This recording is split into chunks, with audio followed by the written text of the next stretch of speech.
Cyberpunk. Can I install game mods? Chapter 31.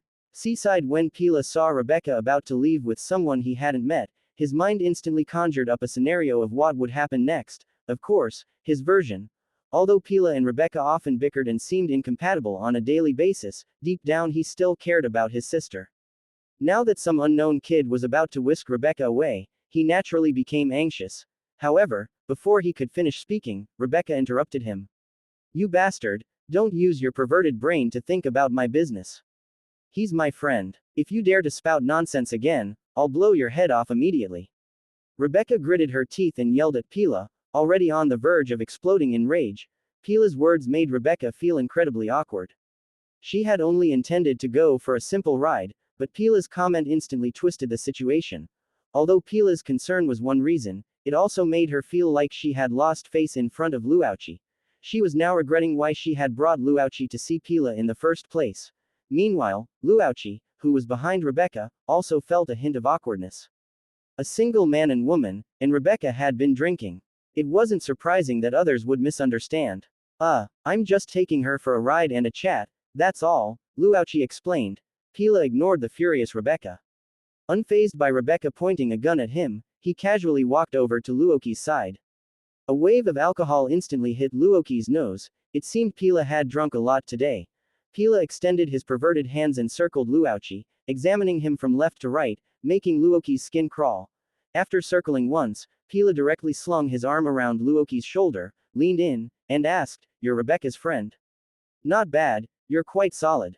What do you do?" Feeling Luoki's firm muscles and the high-grade power-type cyberware on his left hand, Pila, as a tech expert, could tell at a glance that Luauchi was not simple, at least not one of those drunken kids who frequented bars. The smell of alcohol Pila exhaled sprayed onto Luoki's face, making him uncomfortable. Luauchi didn't want to explain too much and replied helplessly, "Cyberpunk. Oh, a colleague. Why haven't I seen you before? Maybe I'm just an unknown nobody. Haha, you don't look like it, hiccup asterisk. Never mind, although I don't know your situation, I think you're a decent person." Pila let out a hiccup and said with a smile. Ultimately, they were all adults. Although Luauchi claimed they were just going for a ride, it was obvious to anyone that something was up between the two, especially Rebecca. Pila had been with her for so long, how could he not notice Rebecca's state? However, Pila couldn't control Rebecca's affairs. At least Luauchi seemed relatively reliable, so he would let her be. Then Pila leaned his mouth towards Luoki's ear and whispered something to him. "Being able to handle my hot-tempered sister means you've got some skill, but remember to be careful." Upon hearing this, the corner of Luoki's mouth twitched slightly, and his face darkened. So his explanation just now was pointless after all. Rebecca was indeed right. Seeing Luauchi remain silent, Pila patted him on the shoulder and walked back to drink. "Have fun," Pila waved. "That guy, I'll deal with him sooner or later," Rebecca said angrily. Seeing that Pila was no longer being a jerk, Rebecca put her gun away. "Let's go, ignore him. By the way, what did Pila say to you just now? You look a bit upset." "Nothing, let's go." Luauchi shook his head, not wanting to discuss the matter further. The two got on the familiar motorcycle and cruised through Night City. Rebecca hugged Luauchi, her twin ponytails fluttering in the rushing wind. Woohoo! Feeling the strong wind brought by the extreme speed, Rebecca let out a cheerful shout. After cruising around Night City for a long time, Rebecca's drunkenness had mostly subsided. Luauchi took Rebecca to a platform by the sea in Haywood. "Thanks, I feel much better now. It's nothing, I wanted to go for a ride anyway." The wind by the sea wasn't as cold as when riding the motorcycle. It gently brushed against the two of them. Luauchi and Rebecca leaned against the railing, looking at the calm sea. "By the way, how did things go with Lucy?" Rebecca turned her head and asked. "Lucy. It went smoothly, she agreed to join, and the problem was solved." "That's good," Rebecca nodded. "I owe it to Rebecca, though. Otherwise, I would have had a headache with the hacker problem." "Haha, you're such a guy. You said we were friends, right? And the one who really helped you was Lucy, actually." "Alright." It was very quiet by the sea at night, and Luauchi enjoyed this feeling. Since the clinic opened, he had to not only take care of the clinic but also busy himself selling medicine, and now he had this commission. It had been a long time since he had just stayed still like this, emptying his mind. Seeing Luauchi looking at the sea without speaking, Rebecca didn't continue the conversation and looked at the calm sea just like him. However, Rebecca's thoughts were clearly not on the scenery, and she didn't have that many emotions. She wasn't a quiet person, and the only thing that could interest her here was Luauchi. Finally, she chose to turn her head and look at Luauchi, just as Luauchi was looking at the sea. Rebecca isn't used to this atmosphere, huh? After a long time, Luauchi noticed Rebecca staring at him and asked. No, it's just, compared to looking at the scenery, I prefer looking at you. You're better looking than this sea. I'm better looking than the sea. Ha ha ha, what a strange description. Why does it sound like a cheesy pickup line? Hey, don't make fun of me, or I'll kill you. Rebecca looked at the laughing Luauchi and pretended to be angry. Alright, I won't laugh. Hearing Rebecca's words, Luauchi pretended to stop laughing cooperatively, but a smile remained on his face. Then he put his right hand on Rebecca's head and stroked it. Feeling the pressure on her head, Rebecca was startled. What are you doing? I'm not a child. Rebecca seemed to resist slightly, reaching out to grab Luauchi's right hand, but she didn't use any force. I'm not treating Rebecca like a child, I just think Rebecca is too cute and couldn't resist. Luauchi withdrew his hand at the right moment, explaining with an undiminished smile. Hearing Luauchi call her cute, Rebecca was stunned for a moment, then shouted, cute. Your description is even stranger than mine. Although based on her build, it did border on cute. But as a cyberpunk in Night City, she had killed quite a few people, and coupled with her hot temper, no one around her had ever described her this way. It could be said that in her perception, she was not associated with being cute at all, but Luauchi shook his head. Strange. I think it suits Rebecca perfectly. I'm serious. PFF'd. You guy. Hearing Luauchi's serious explanation, a smile bloomed on Rebecca's face. Since Luauchi said so, Rebecca could only take him seriously. However, this was probably the first time someone had ever stroked her head since she was a child. It felt quite comfortable, actually. Chapter 32 The first batch of serum Long Beach North. Luauchi dropped off Rebecca again. Rebecca arrived at her apartment door and opened it. Meanwhile, Pila seemed to have just returned to the apartment. Having drunk quite a bit, he was lying on the sofa, resting with his eyes squinted. The sound of the apartment door opening reached Pila's ears. Not asleep, he opened his eyes, saw that Rebecca was back, and then burst into laughter. Ha ha ha, am I drunk out of my mind? Why is Rebecca back? I didn't expect you two were really just going for a drive. Looks like our Rebecca really has no charm. Seeing Rebecca return, Pila laughed mockingly, his groggy mind even clearing up. However, Rebecca, who was originally in a good mood, was disgusted by Pila as soon as she got home. Unable to tolerate it, she directly pulled out her gun and shot at Pila. Fortunately, Pila was prepared and dodged. Several bullet holes instantly appeared where he had been lying on the sofa. You idiot. What the hell does it matter if I'm back or not? I told you we're just friends. Are you brain damaged? Can't you understand human words? For some reason, listening to Pila's mockery, Rebecca's originally cheerful mood became very irritable. She had clearly had a great time with Luauchi tonight, but she also felt a bit empty. Pila, who had dodged, saw that Rebecca was aiming at his flesh and knew that she was truly angry. Rebecca's marksmanship was very accurate. Usually when they messed around, she aimed at his cyberware. This time, she was clearly genuinely angry. Putting away his obnoxious demeanor, Pila, rarely acting normal, said, friends. Do you think you can fool me? Or are you trying to fool yourself? This isn't like you, Rebecca. At least for now, we haven't reached that point yet. We've only known each other for a week. Rebecca put the safety on her pistol and tossed it casually onto the box where weapons were piled. She took off her jacket, pulled her legs onto the sofa, sat cross-legged with the soles of her feet together, and picked up a can of drink, taking a large gulp. Meanwhile, Pila leaned against the wall, arms crossed over his chest, watching Rebecca with interest. From childhood to now, this was the first time he had seen Rebecca in such a posture. Was the fiery little loli thinking about dating for the first time?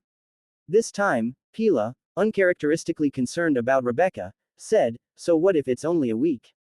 Back then, I was much faster than that. Dry wood and fierce fire, ready to ignite at a touch. Why all this beating around the bush? So, where did your talking get you?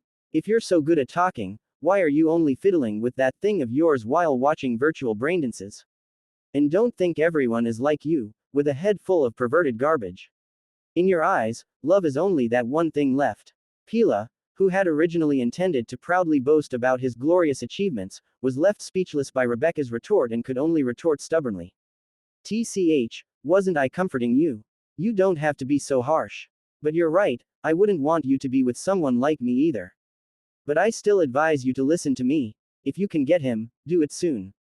In Night City, there aren't that many gentlemen, guys and girls are all the same. What if one day he ends up in someone else's bed? Don't take your anger out on me.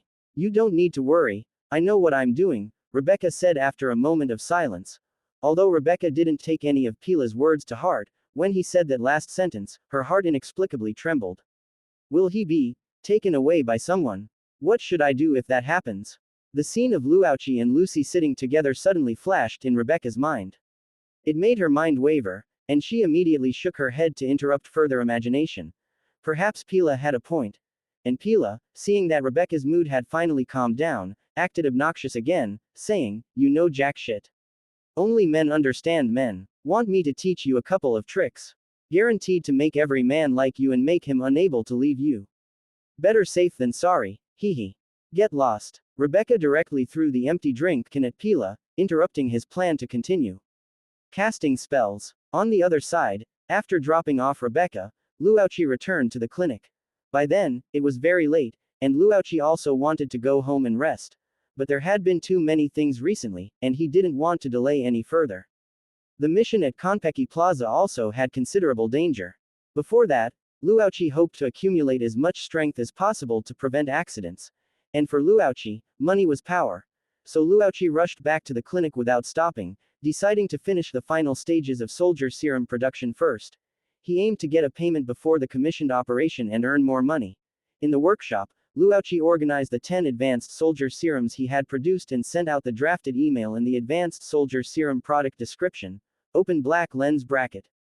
Ascension Technology new product sales notification close black lens bracket open black lens bracket sender. Ascension Technology close black lens bracket open black lens bracket recipient. Our company's second powerful agent is now officially on sale. The first batch is limited to 10 units, available on a first-come, first-served basis. Orders placed on the first day will receive an additional 10% discount. Please refer to the attached description for detailed product information. Close black lens bracket open black lens bracket. Attachment. Advanced Soldier Serum Product Description close black lens bracket open black lens bracket product name. Advanced Soldier Serum close black lens bracket open black lens bracket a serum enhancement agent developed with great effort by Ascension Technology. When injected into the human body, it can comprehensively improve the user's physical strength, reaction speed, brain strength, and multiple other attributes. It can elevate an untrained ordinary person to the physical fitness of a top tactical soldier. Furthermore, it can enhance the body's tolerance for cyberware and resistance to cyberpunk. Close black lens bracket open black lens bracket. Sample image close black lens bracket open black lens bracket order price, €20,000, dose close black lens bracket the email containing the product description was sent out by Luauchi. After completing this, Luauchi also breathed a sigh of relief. The next step was to wait for their response. What surprised Luauchi was that when he woke up the next morning, he saw order requests in his email. Quite a few clinics had already decided to order the serum agent, buying up the limited stock of serum. Being able to do business in Night City, these ripperdocs were very astute. If the effects described in the product description were true, then this agent would definitely sell very well. With the foundation of the previous stimulant, even without sample testing this time, many clinics decided to take the risk. After all, the email also mentioned a 10% discount for orders placed on the first day. Even if they only ordered 1 or 2 doses, the money saved would be several €1,000, which was not a small amount. This was essentially still a gamble. Currently, only 6 clinics had ordered the serum. The others were likely still waiting and observing. After all, not everyone could casually disregard €20,000. However, Luauchi had already gotten the result he wanted. This batch of serum was completely sold out. Even if someone else wanted to order, they would have to wait until the next batch. Since he was in a hurry to sell this batch of serum, Luauchi didn't have time to find others to deliver it, so he had to do it himself. Before long, Luauchi completed the delivery of the goods. The journey was very smooth, and those Ripperdocs had pretty much gotten used to not asking questions. Because even if they asked, Luauchi wouldn't answer them. Back in the clinic, Luauchi looked at the payment he had just received, a satisfied smile appearing on his face. The vault, which had been almost depleted from purchasing recipes and raw materials, was replenished in time. He spent €40,000 to order another batch of serum raw materials, and his savings now reached €150,000. Chapter 33 Deroso Afternoon. Nihonmachi, Luoki's warehouse. Lucy arrived here at the agreed upon time. After passing the warehouse door's authentication, Lucy entered the warehouse. Luauchi hadn't arrived yet. Instead, Jack had arrived early. Seeing Lucy walk in, Jack knew she must be the hacker Luauchi had recruited, so he greeted her. Hello, you must be Lucy. I'm Jack. I don't know if Elle has introduced me to you. I'm Lucy. Lucy nodded. Haha, Elle never told me you were such a beauty. Anyway, you're very welcome to join us. Have a seat for a bit, Elle should be here soon. Jack warmly greeted Lucy. No need, thank you. Lucy declined the chair Jack offered her, walked to the side, leaned against the wall, and waited quietly. Okay. I heard from Elle that your skills are excellent. With you joining us, this job is sure to succeed. Jack wasn't embarrassed by Lucy's refusal and continued talking to her with undiminished enthusiasm. Do you guys usually like to praise others so much? Hey, I guess I do. But I think it's pretty good. Valuing loyalty, friendship, being kind to others, being enthusiastic, these are all great qualities. At least, that's how my mom taught me since I was a kid. But Elle, he's somewhat the opposite of me. He doesn't have much enthusiasm for many things, and it's the same with people. He only cares about the people around him, the important ones. You seem to be the first hacker he's praised. When we did jobs before, I felt like he wasn't very patient with those hackers.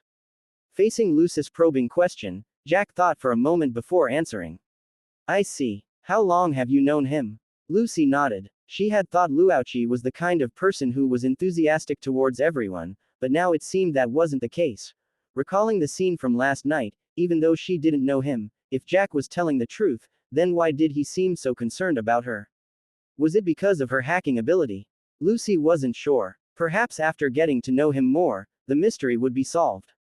Me and Elle. About 2 years, I guess. The first time I met him was at my old friend's clinic. He was still an apprentice there then. I heard from my old friend that he was diligent and hardworking, willing to learn anything. I thought quite highly of him too, until one day he came to me and said he wanted to do mercenary work with me. That's how we became brothers. Thinking about it, time really flies. To think back then he was still a. Hearing Lucy ask about their past, Jack spoke with great enthusiasm, only to realize he seemed to have said too much, almost spilling all of Luoki's secrets. He quickly shut his mouth. Sorry, I can't say too much about that. If Elle doesn't like others knowing, I have to respect him. I understand. Lucy nodded, indicating she understood. She had only asked casually, who knew Jack would get so excited talking about it. So what exactly was Luauchi like 2 years ago? Jack was the kind of person who only told half the story. Even though Lucy wasn't easily curious, he made her feel a bit uncomfortable. It had to be said that Jack was very chatty, and the originally boring atmosphere was eased. Just then, the warehouse's roller door automatically rose. Jack and Lucy both turned their heads to look at the entrance. A car slowly drove in. With a classic 80s American design, the metallic body and rear-mounted spoiler seemed to declare its powerful performance. The car's gull-wing door opened, and Luauchi stepped out of the car. Elle, when did you get one of these things? Although it looks luxurious, the style of this car doesn't seem to match your taste. Seeing Luauchi arrive in the car, Jack walked up and looked over Luoki's car as he spoke. Just got it. Don't let its slightly old style fool you, this cost me a fortune. Its performance will definitely blow your mind. Luauchi had long thought about buying a car, and since this job could use one, he got a car. Although this car didn't look that flashy, it was anything but simple. With the system, Luauchi naturally wouldn't spend money to buy a car. This car was, of course, obtained through a module. Open black lens bracket. Vehicle module. DeLorean close black lens bracket. Open black lens bracket. Classic vehicle from GTA 5, the DeLorean. Possessing powerful ground performance while also being able to activate flight mode. Even though speed decreases in the air, it still has extremely high convenience and maneuverability. It is a perfect masterpiece of combining land and air vehicles. It also has extremely high modifiability, allowing for machine guns and missiles to be mounted on the car, and high-strength defensive armor to be installed. Close black lens bracket, open black lens bracket. Price adjustment. None. Close black lens bracket, open black lens bracket. Item module. 30,000 euros. Vehicle default top modification. Close black lens bracket, open black lens bracket. Technology expansion. 400,000 euros. Close black lens bracket. Although its appearance wasn't as eye-catching as a supercar, it was equally dignified and luxurious, allowing people to see its considerable value at a glance. Furthermore, the DeLorean's performance is powerful, and while its defensive capability is strong, the mounted machine guns and missiles also have decent lethality. Being able to fly also gives it more possibilities, whether for traveling or escaping. There's no need to worry about the terrain anymore. This was also the reason Luauchi chose it. Of course, simply purchasing a standard DeLorean wasn't enough. The original DeLorean only had 2 seats, and the strength of the defensive armor and weapon power seemed a bit lacking in Cyberpunk, clearly not meeting Luauchi's needs. Fortunately, besides the most basic module, the DeLorean also has many derivative expansion modules that could solve Luauchi's problems. He spent an additional 10,000 euros to download the open black lens bracket DeLorean 4-seat expansion module close black lens bracket, and another 20,000 euros to download the open black lens bracket DeLorean comprehensive enhancement module close black lens bracket, strengthening its defensive capabilities and weapon power. Finally, he spent another 10,000 euros to download the open black lens bracket DeLorean jet propulsion acceleration expansion close black lens bracket, enhancing its maneuverability. A top-tier vehicle, costing a total of 70,000 euros, was thus born. Don't try to fool me. To be honest, I don't really believe it. Jack clearly wasn't optimistic about this car. Luauchi didn't explain further, just smiled and said, "You'll know when the time comes." All right, it's time to talk about how we'll proceed. Luauchi led Jack and Lucy to a partitioned room in the warehouse. Luauchi had specifically transformed this area into a small operational command center. Computer terminals, armory, conference table, everything was complete. It was precisely for dealing with situations like this. Let's go over the basic action plan again. First, Lucy needs to help Jack and me book a room on the target's floor using fake identities. Lucy, do you have any problems with this step? Let me see. Lucy nodded, picked up a tablet terminal from the table, connected her personal link, streams of data flashed in her eyes, and she began querying the Konpeki Plaza booking system. The target's room is on the 40th floor. The rooms on this floor serve employees of small and medium-sized enterprises and belong to a low-level accommodation package, with only one suite option. As long as we pose as small business employees and book this type of room, we can ensure we stay on that floor. It's very simple. After querying, Lucy disconnected her link and said to the two. That's good, perfect. Chapter 34 Action Meeting. After Jack and I check into the room, Lucy, you can start hacking into Konpeki Plaza's subnet to help us open the target room door and block the surveillance camera's view. Luauchi took out a pistol, attached a silencer, and pushed it to Jack, then continued, then Jack and I will take out the target. It's that simple. Lucy, what do you think? Looking into Luauchi's eyes, Lucy thought for a moment, then nodded. No problem, rooms on the same floor usually belong to the same subnet. If I'm just hacking that suite, I won't have to deal with too much ice, so I should be able to handle it. Meanwhile, Jack picked up the pistol Luauchi had pushed over, then pushed it back to Luauchi, raising a question. A perfect plan. Miss Lucy plays a crucial role. But my good brother, aren't you missing something? Konpeki Plaza doesn't allow firearms or weapons, even offensive cyberware has to be disabled. Their security check is airtight. How do you plan to bring the gun in? Good question, Jack. Konpeki Plaza's security check is indeed airtight, but my methods are even more so. Luauchi took the pistol, tossed it from his right hand to his left, and the moment his left hand touched the pistol, the gun suddenly vanished. Holy hell, brother, when did you learn magic tricks? Where's the gun? Jack stared at Luauchi's empty left hand and exclaimed. Lucy, although she didn't say anything, her eyes were filled with disbelief, clearly having the same question as Jack. A new trick I just learned, perfect for this mission. Luauchi smiled slightly and clenched his left hand into a fist, palm facing down towards the table. Under Jack and Lucy's puzzled gazes, he opened his palm, and their expressions immediately changed to shock. Guns appeared from Luauchi's hand and fell onto the table, piling up. pistols, rifles, shotguns, and even a few grenades.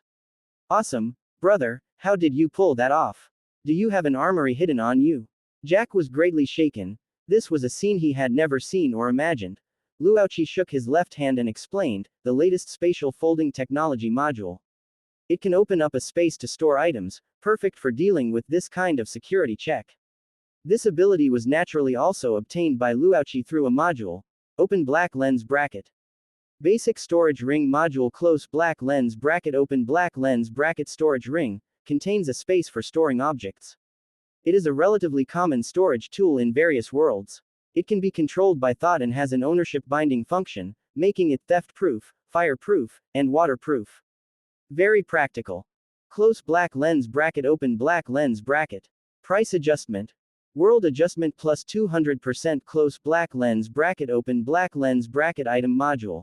30,000 euro per cubic meter close black lens bracket open black lens bracket workbench recipe expansion. 600,000 euro close black lens bracket open black lens bracket technology expansion. 900,000 euro close black lens bracket. It's a very practical item, but it also has a drawback. It's too expensive. Because the storage ring ability comes from the cultivation side and has poor compatibility with the cyberpunk world, the price penalty from the world adjustment is severe, equivalent to buying it at 3 times the original price. Fortunately, the function of the storage ring is simple and pure enough that even with the high price penalty, it's not much more expensive than the tech side spatial storage modules, and it's more compact and convenient. Luochi spent 30,000 euro to purchase a storage ring with 1 cubic meter of space, which was already sufficient. And the storage ring, after being adjusted, no longer relies on thought control or some kind of soul binding. Instead, it needs to be connected to the user's nerves. When worn on a finger, the ring extends neural probes into the body, connecting to the human body through nano nerve technology, allowing the user to control the opening of the ring's space. Storing objects also cannot be done out of thin air. The ring must touch the object to achieve it. Overall, there are many limitations, but this cannot hide its powerful function. After getting the ring, Luochi did not choose to wear it.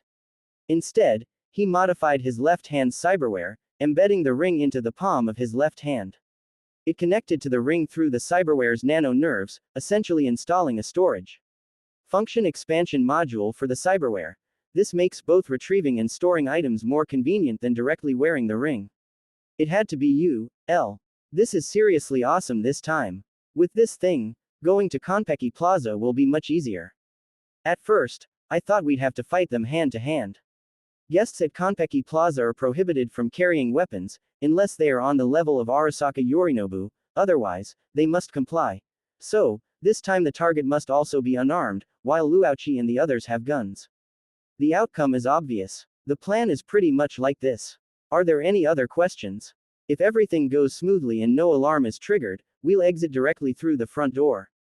If it doesn't go smoothly, follow my instructions. No problem, Lucy and Jack both expressed their agreement. Although this commission was arguably brought in by Jack, having spent so much time with Luochi, Jack also greatly recognized Luochi's leadership. Luochi often commanded the commissioned operations, so there were no objections. After the mission meeting ended, Lucy began forging identities and booking rooms, while Luochi and Jack prepared the firearms and weapons they would need tomorrow. Jack attached a silencer to a pistol and handed it to Luochi for safekeeping, keeping the remaining one for self-defense, and Lucy also quickly completed her work. Your name is Fabian, and you are Balsata. The room is a silver suite on the 40th floor, and it's already booked.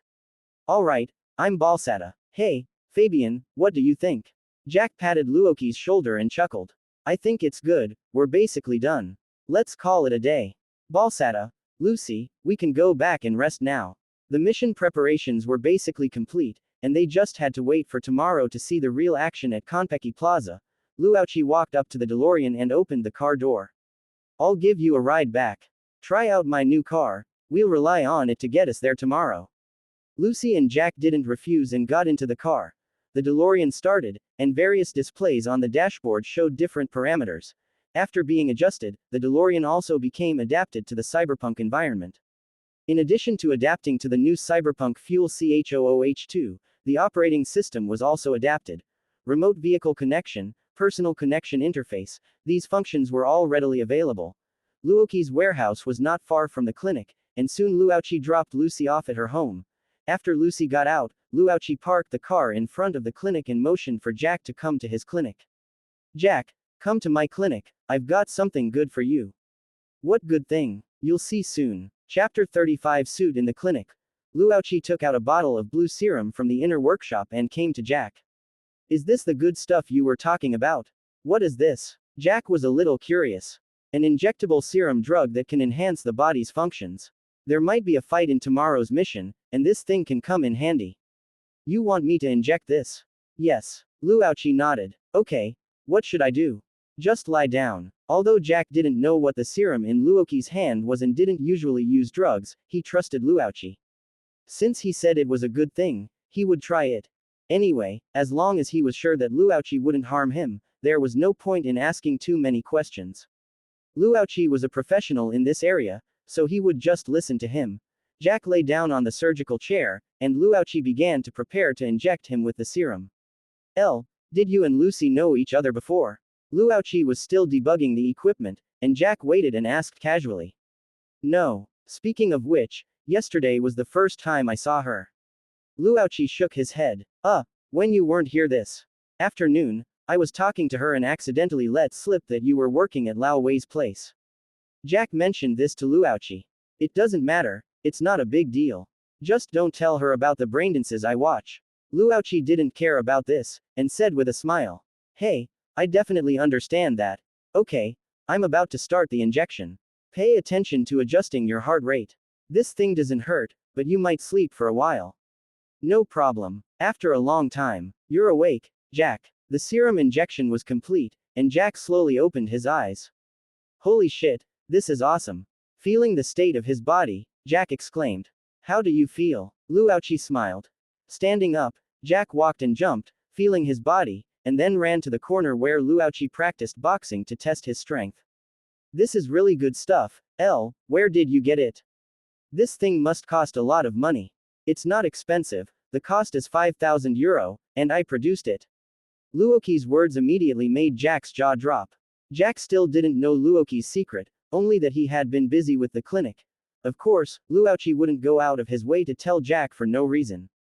He would just wait until the right time to tell him, like now. You said you produced this thing. Then you must be making a fortune. It's alright, I've made a lot, but I'm just getting started. Luochi nodded. That's great, with this kind of technology, what are your plans for the future? Start a company. That's the plan, I'm already preparing. So you were serious when you said you wanted to be a corporate dog? Of course I was serious. But I thought you would hate me for doing this, so I just mentioned it at the time. Luochi spread his hands. Jack walked over and put his arm around Luochi's shoulder, saying with a smile. What do I hate? Whether it's being a mercenary or starting a company, it's all about living for yourself. There's nothing to look down on. I should support you. And if you ask me, if corporations really can't be eliminated, then I'd rather you be at the top than some damn Arasaka Saburo or something. At least I believe you'll be much better than them. Luochi listened to Jack's words, and the stone in his heart was lifted. At least Jack didn't have a disagreement with him because of this. Jack, that's exactly what I'm thinking. Only magic can defeat magic. I not only want to shatter the dreams of these damn corporations, but also change this world. Haha, to be honest, I'm really looking forward to that day. Anyway, you have to remember, no matter what, I will support you. You are my brother. I can't kiss Arasaka Saburo's ass, but I'm absolutely willing to help my brother. Anyway, if there's anything you need me for, just say so. I'm not good at the corporate stuff, but I'm very efficient at other things. Jack patted Luochi's shoulder and said, no matter what Luochi wanted to do, whether it was being a mercenary, a corporate dog, or joining some strange gang, Jack would choose to support and respect him. That's Jack's friendship. Support, trust, respect, and loyalty until death. Jack, with your words, I'm relieved. Good brothers for life. Jack's support moved Luochi. How rare it was to have a brother willing to support him, especially in Night City. Don't worry, Jack, I will help you realize your wish, to become a legend in this city. Luochi thought to himself. No one stipulated that you had to do some so-called big deals in Night City to become a legend. As long as you were strong enough, no one would care about your background. Adam Smasher, a top mercenary, is a good example. As a combat mercenary who serves large corporations and governments, countless so-called legends have died at his hands. Now, highly tied to Arasaka Corporation, he is a legend in Night City. No one would question this point, and Luauchi would make Jack an existence that surpassed Adam Smasher. When Jack could stand proudly on Arasaka Tower, punch Adam Smasher, and kick Arasaka Saburo, he would be a true legend. After injecting the serum, Luauchi sent Jack back to Haywood. On the way, when they passed the municipal center, he stopped the car in front of a clothing store. There was another important part of the preparation for this operation. Since they were going to pretend to be corporate employees, how could they not have suits? Inside the clothing store, Luauchi and Jack were trying on suits. As a boutique clothing store located in the municipal center, this store mainly serves various corporate employees. It has a dedicated suit area with suits of various grades and prices. Wow, I didn't expect to look so imposing in a suit. How do I look? Jack stood in front of the mirror, adjusting the suit he had just changed into. His muscular physique paired with the suit made him look even more powerful, a true suit thug. Although you look a bit like you're going to collect debts, to be honest, you look quite handsome. I think you're suitable for suits. Luauchi commented simply. Hey, I'll probably only wear suits a few times. The suit on my body might suit me, but I don't like to wear a suit in my heart too. Come on, Jack, no one is asking you to wear a suit to work. Luauchi, who was on the side, complained and also went into the fitting room to change into his suit. Luauchi's physique was not as large as Jack's. When he put on a well-fitting suit, his muscles were well hidden, making him look extremely well-proportioned and refined. Wearing a suit, Luauchi looked like a true workplace elite, and at the same time gave off a strong sense of oppression. Coupled with Luauchi's handsome face, with this outfit, no one would think it was inappropriate to say that he was a newly promoted executive of a large corporation in Night City. Wow, you're much more suitable than me. Jack saw Luauchi come out of the fitting room and exclaimed. It's all right. After buying the suits, all the preparations were completed. After sending Jack home, Luauchi also returned to his apartment to rest and prepare for tomorrow's operation. Chapter 36 Action begins. Arasaka Waterfront, Watson District. Konpeki Plaza. Luauchi slowly parked the DeLorean at the main entrance. Lucy, sitting in the passenger seat, connected to her data pad, tested the connection with the two of them was normal, and said to Luauchi. The connection is fine, you can go in. Alright then, let's get to it. Jack, hand me all the gear. Lucy, the car will automatically navigate to the underground garage later, you can contact us from there. Luauchi nodded, stored Jack's weapons in his storage ring, said goodbye to Lucy, opened the car door, and got out. Whoa, this place is really luxurious. The two arrived at the entrance of Konpeki Plaza, and Jack exclaimed. The most high-class hotel in Night City, what did you expect, Baltasar? Luauchi laughed, looking at Jack's expression. Luauchi came to Konpeki Plaza once again. Before, he came as V, but this time he came for himself.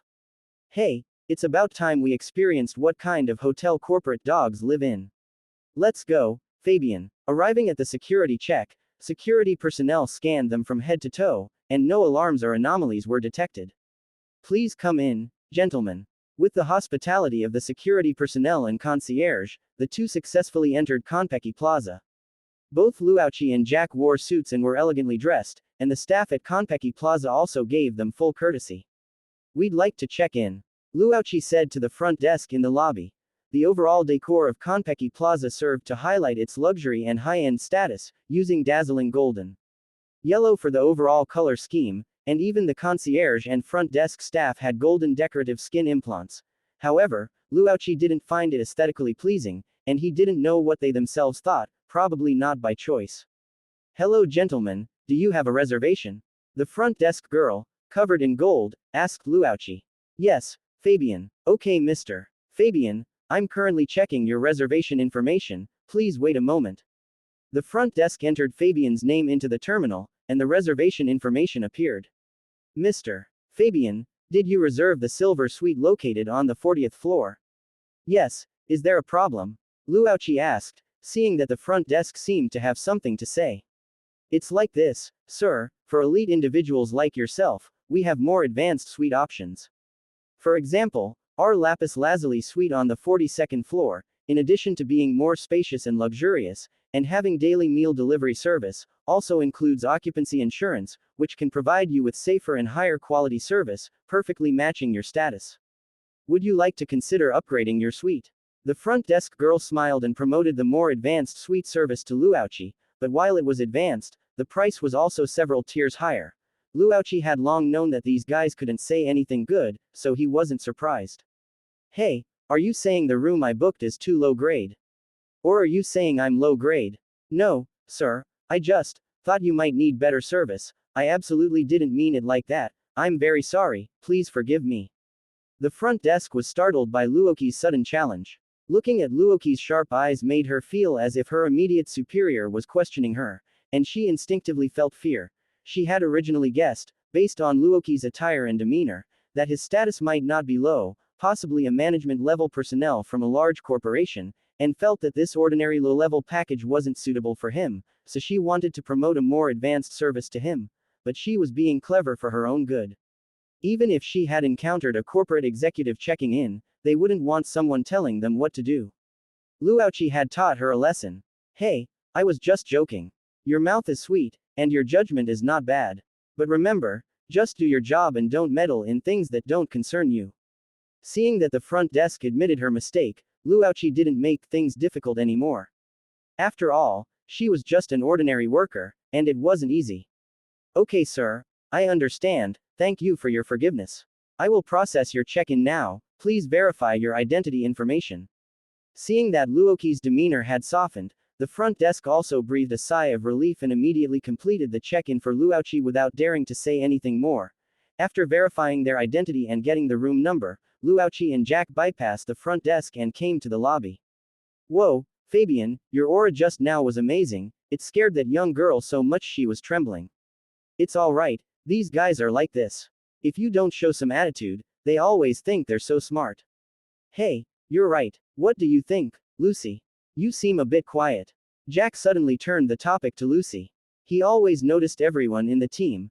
And Lucy, on the other end of the communication, was stunned when Jack mentioned her, then smiled and replied, I think Elle is right, you don't need to be nice to those guys from Arasaka in suits.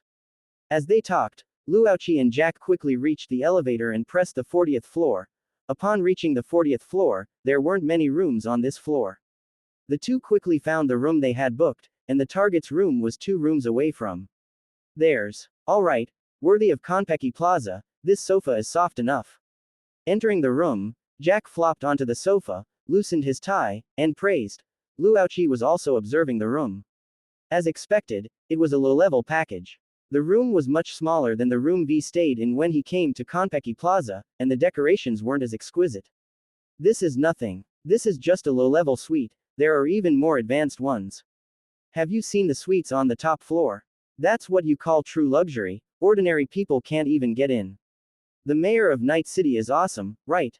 But even someone of that level can't expect to stay there. Jack felt like Luochi was looking down on him for being inexperienced and retorted, don't make it sound so mysterious, like you've seen it. Then tell me, who can stay on the top floor? At least someone of the level of Arasaka Corporation's heir. You mean Arasaka Yorinobu? That's certainly significant. But did he come to Night City? Not sure. Luochi shook his head. After Arasaka Yorinobu came to Night City, the top floor of Konpeki Plaza had always been his exclusive room. As for whether Arasaka Yorinobu was in Night City or Japan now, Luochi didn't know. At least he hadn't gotten any information on that yet. Jack and Luochi were chatting happily when Lucy's voice came through the communication. Should I remind you to hurry up? Sorry Lucy, what should we do now? Prompted by Lucy, Luochi immediately replied. After all, he and Jack were comfortable, but Lucy was still in the garage, so the sooner this was resolved, the better. There should be a smart room terminal in your room, Elle, connect your personal link to it, and I'll use it to hack into the network. This device is connected to other devices in the network, making it the most suitable device for hacking. Lucy instructed. No problem. Luochi found the smart room terminal and connected his personal link. However, after waiting for a long time, Lucy didn't start the hack. Lucy. Luochi called softly to Lucy through the communication. Chapter 37 Accident. In cyberspace, Lucy looked at the Arasaka Systems ice before her, her eyes losing focus for a moment. Although she had decided to come here, standing before Arasaka's ice once again, she couldn't help but hesitate. She was still afraid, wondering what would face her if she failed and was discovered by Arasaka. Lucy. Luoki's voice sounded in Lucy's ear, and only then did she snap back to attention. Lucy was about to say something when Luochi interrupted her. Lucy, you can do it, you definitely can. Go ahead and be bold. I'll always support you. Luoki's firm yet gentle voice came through the comms, and Lucy was momentarily stunned. Then, gritting her teeth, she revealed a determined expression. Yes, I can do it. Lucy, you got this. Thank you, L. After thanking Luochi, Lucy began her assault on the ice. Meanwhile, Jack, standing beside Luochi, raised an eyebrow, realizing things weren't simple, but he didn't speak up. Having been brothers with Luochi for so long, how could he not see that Luochi was acting strange? Just as he had said, Luochi usually didn't care about anyone else. He had never seen him be nice to any netrunner during gigs, but now with Lucy, not only was he encouraging, but his tone was also strangely gentle. Patting Luoki's shoulder and giving him a thumbs up with a smile, Jack successfully earned a roll of Luoki's eyes. Alright, brother, you've got good taste. Luochi accurately read what Jack wanted to say from his mouth shape. Breaking through Arasaka's ice wasn't easy, but fortunately, they didn't need to take over the entire Konpeki Plaza network. They only needed to hack into the target room's network to open the door and disable the cameras. Luoki's room and the target were on the same subnet layer, so Lucy only needed to bypass a few small ices to reach the target room. Coupled with Lucy's powerful netrunning talent and understanding of Arasaka, it only took half an hour to successfully achieve the desired effect. The whole process went very smoothly, and Lucy couldn't help but breathe a sigh of relief. Successfully accessed the target network. I'm now displaying the room camera feed in your vision. As Lucy worked, the target room's feed appeared in both Luoki's and Jack's optical implants. Excellent. Good work, Lucy. The targets are in the room, 2 in total, no other security. Through the camera feed and scanner, Luochi analyzed that the 2 people in the room were the assassination targets, and he also noted down their positions. Due to their trust in Konpeki Plaza's security, the targets did not have any security personnel accompanying them. Prepare for action, Jack. Taking out 2 silenced pistols from his left palm, he handed one to Jack, signaling him to begin the operation. At this moment, Lucy's voice came through the comms. Wait, I need to say something. First, I will open the target room door and then disable the cameras. If nothing goes wrong, this should buy you 10 seconds.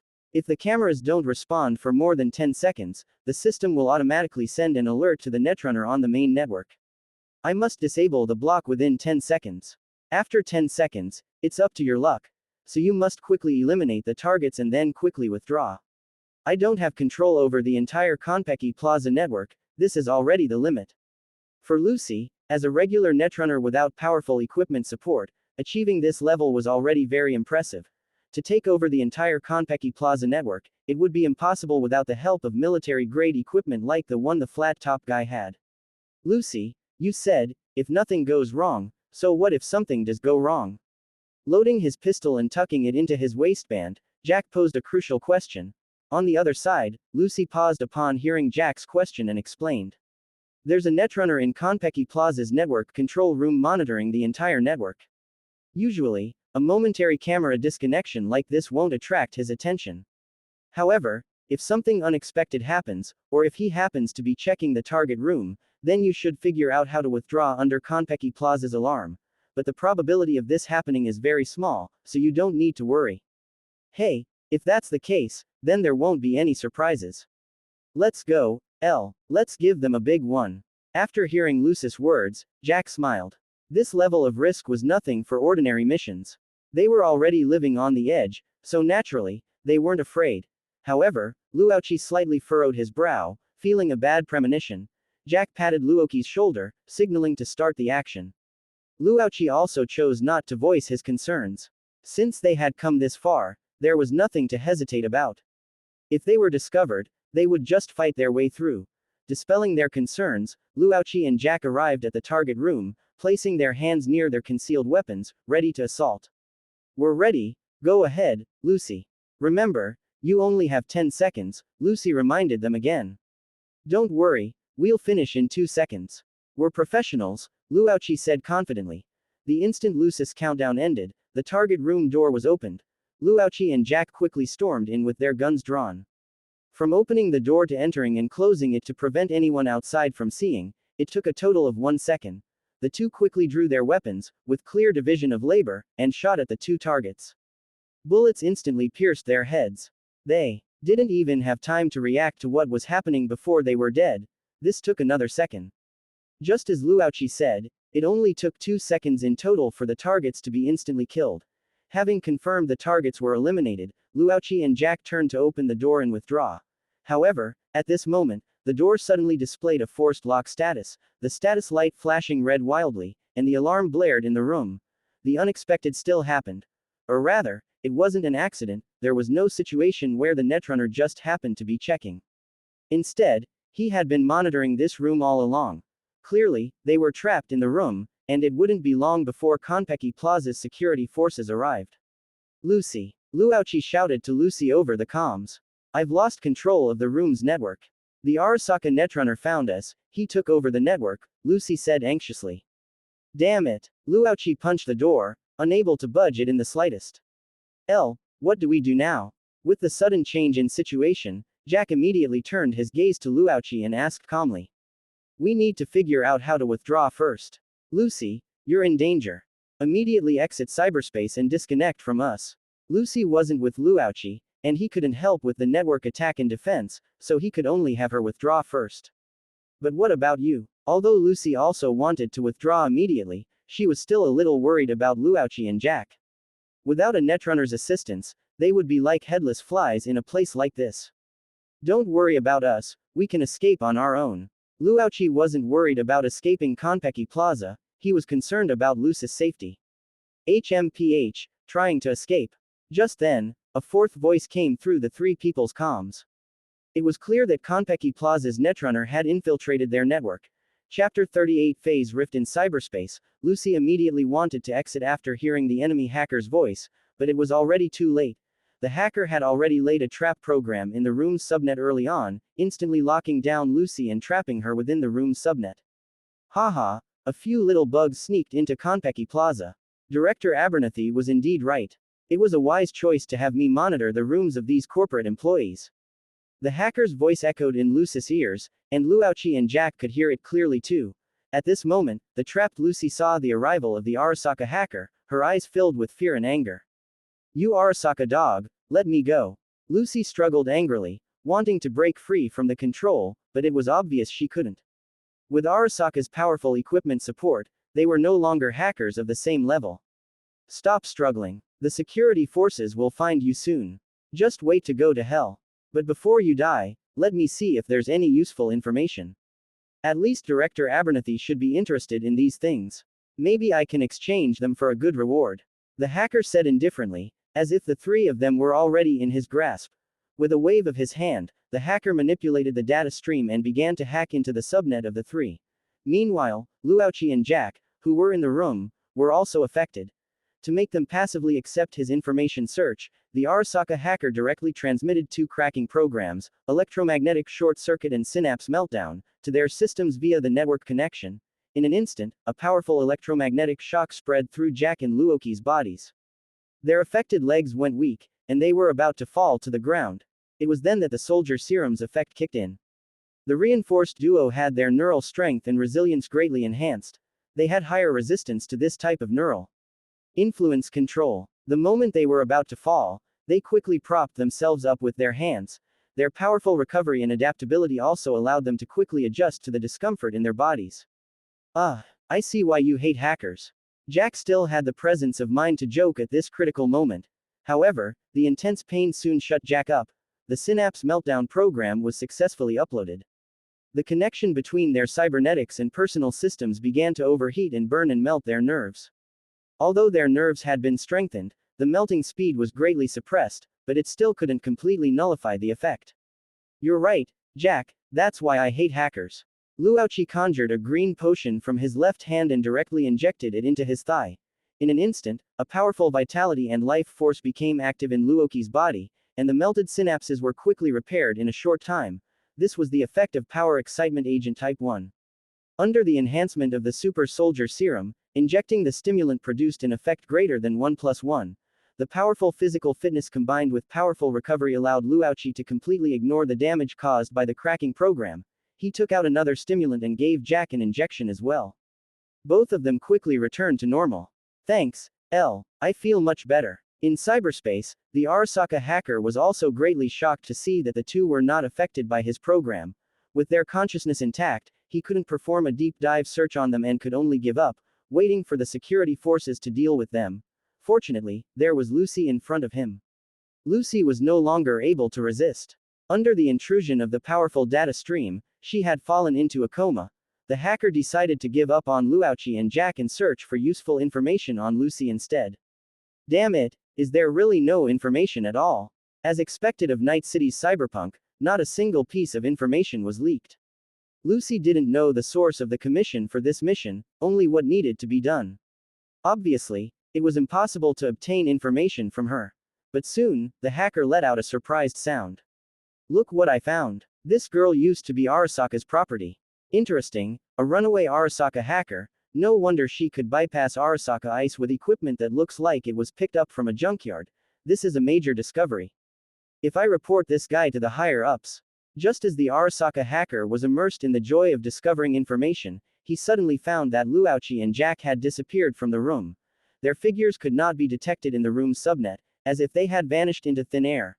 While he was still wondering, two red dots suddenly appeared in a place on his system map. These were clearly the two who had disappeared. This place is the network monitoring room. What? The hacker exclaimed. Where was the network monitoring room? Wasn't it where he was lying? The hacker couldn't understand how they got here in an instant, and even thought his system was broken. But when he exited the deep dive and left cyberspace, the constantly enlarging fist in front of him told him that everything was real. Just as Luochi and Jack dispelled the cracking program. We need to find a way to save Lucy first. She's in danger, trapped in cyberspace. We need to find that hacker and take him out. Luochi's eyes were filled with coldness and anger. He hated accidents, and even more, he hated anyone hurting Lucy. He was going to make this annoying hacker pay the price. How do we find him? Jack saw Luochi's anxiety. Now that the only hacker in the team was restricted, the two were essentially blind.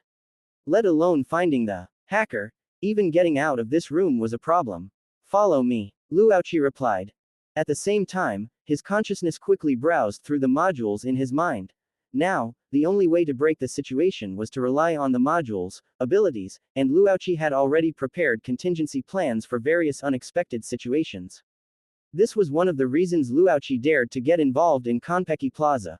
Without any hesitation, Luochi selected a module. As the module materialized, Luochi took out something resembling a dagger and inserted it into the cybernetic implant in his left hand.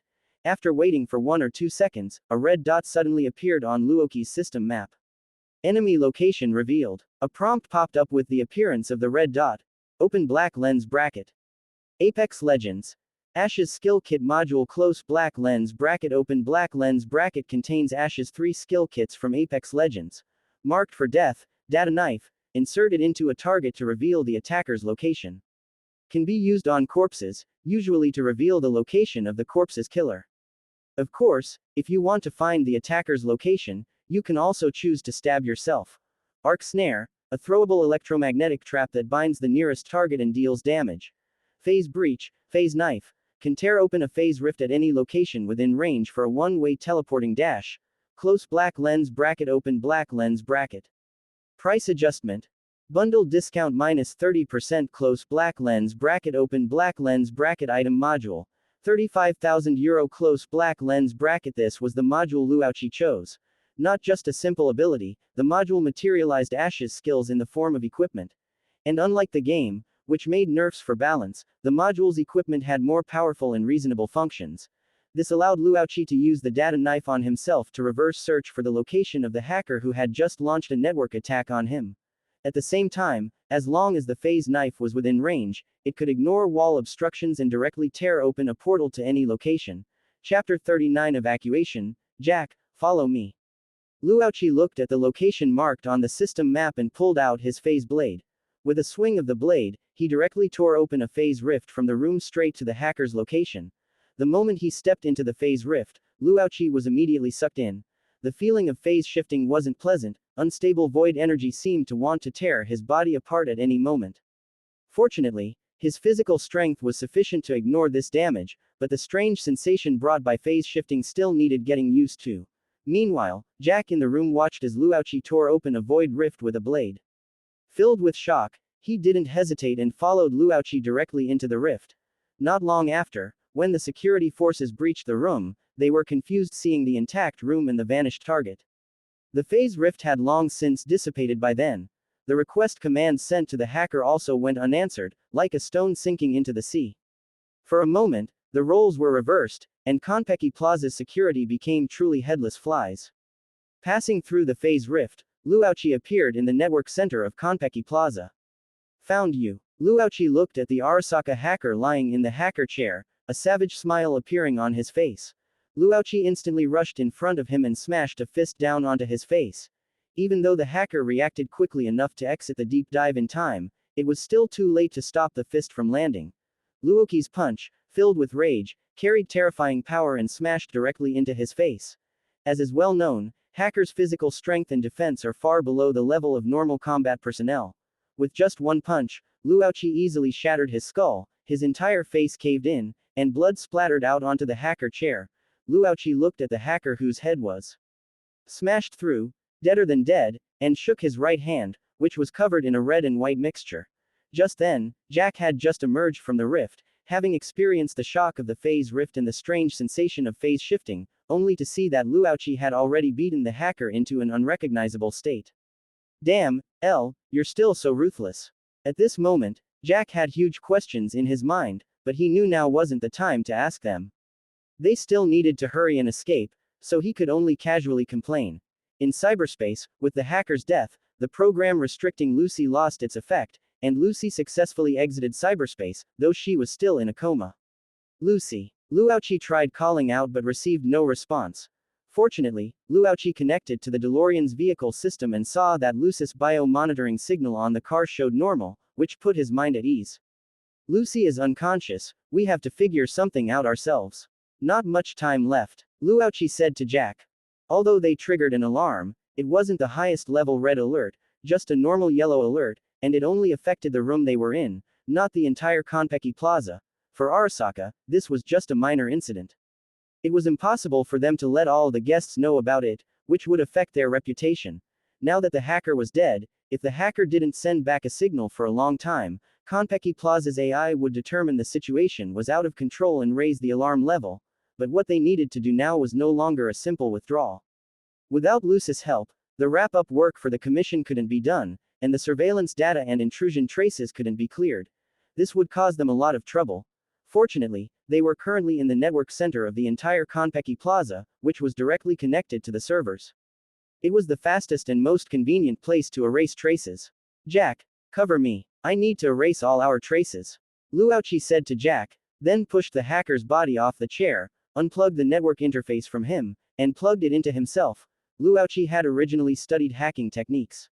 Although he was only halfway decent and hadn't installed a cyberdeck, the network interface here had the highest operational authority. Erasing data here was like fighting small monsters in survival mode with creative mode enabled. Even if he were disabled, he could do it. Pulling out the verification chip from the hacker's body and plugging it into the system, Luochi, who had passed the authority verification, began modifying the data. Under Luochi's operation, they quickly appeared as if they had never been to Konpeki Plaza, with no traces left behind. Done. Having done all this, the alarm level had just been upgraded to orange alert due to the hacker's disconnection. Konpeki Plaza began dispatching Arasaka robots for patrol and search. Let's go, Jack, time to withdraw. Using the interface authority to open all the network center doors, Luochi got up and walked out. Before leaving, he also stuffed a fragmentation grenade into the hacker's head. The explosion instantly blew everything to pieces, giving Arasaka no possibility of detecting any data from the hacker's network equipment afterward. Let's go. Jack also raised his gun, ready to withdraw. Walking out of the network center, they were in front of Konpeki Plaza's glass outer wall. They could clearly see a few scattered drones scanning and searching below. It seemed the security forces hadn't fully deployed yet. According to the map display, they were currently on the 60th floor. Without Lucy's help, They couldn't detect the distribution of patrol forces. How do we go? Should we look for the elevator to the garage? Jack was troubled by how to withdraw and could only think about heading to the garage first. But then he saw Luauchi pull out a metal throwing star, throw it, and embed it in the glass outer wall nearby. Why go to the garage? Go this way. Cover me, take the big guy. Luauchi took out a heavy machine gun and threw it to Jack. While Jack was still confused, he saw the throwing star suddenly explode with a strong electromagnetic pulse, and that section of the glass outer wall instantly became covered in cracks. Luauchi saw that one arc star wasn't enough to blow up the glass, so he added another one, and this section of the glass outer wall was successfully blown to pieces. Meanwhile, the security on this floor was also attracted by the noise, but they were all repelled by Jack's suppressing fire. Now they're all coming over. You're not thinking of withdrawing from here, are you? We didn't bring parachutes, and I think we'll most likely be shot full of holes by the drones. Jack said to Luauchi while firing. But just as he didn't understand Luauchi's intention, a scene that stunned him appeared before his eyes. He saw a sedan slowly rising from outside the window. It wasn't a hovercar, nor was it an Arasaka drone, but Luauchi's vehicle, the DeLorean. Holy hell, your car can fly. Now I admit this car really blew my mind. Stop messing around, get in quickly. If they react later, you'll be shot full of holes. As early as when Luauchi was preparing to withdraw, he had already summoned the DeLorean via the vehicle connection. It automatically navigated all the way from the underground garage, activated flight mode, and appeared before him. The DeLorean hovered steadily in front of the two. Luauchi opened the car door and directly got into the driver's seat. And Jack also quickly suppressed the security personnel and scrambled into the car. Chapter 40 Nightmare. The car door closed, and the DeLorean's performance was instantly unleashed. Luauchi pressed the booster button, and the modified thrusters at the rear instantly sprayed out fierce flames, boosting the takeoff. In an instant, the vehicle was pushed to maximum speed. Luauchi controlled the DeLorean to drive away from Konpeki Plaza. At this moment, the Arasaka drones surrounding the building also spotted them. Unidentified floating vehicle detected. Suspected target. Suspected target. Two drones issued warnings while chasing after Luauchi and the others. Luauchi, however, ignored the drones chasing behind him. He simply floored the accelerator and charged forward, slowly lowering his flight altitude at the same time.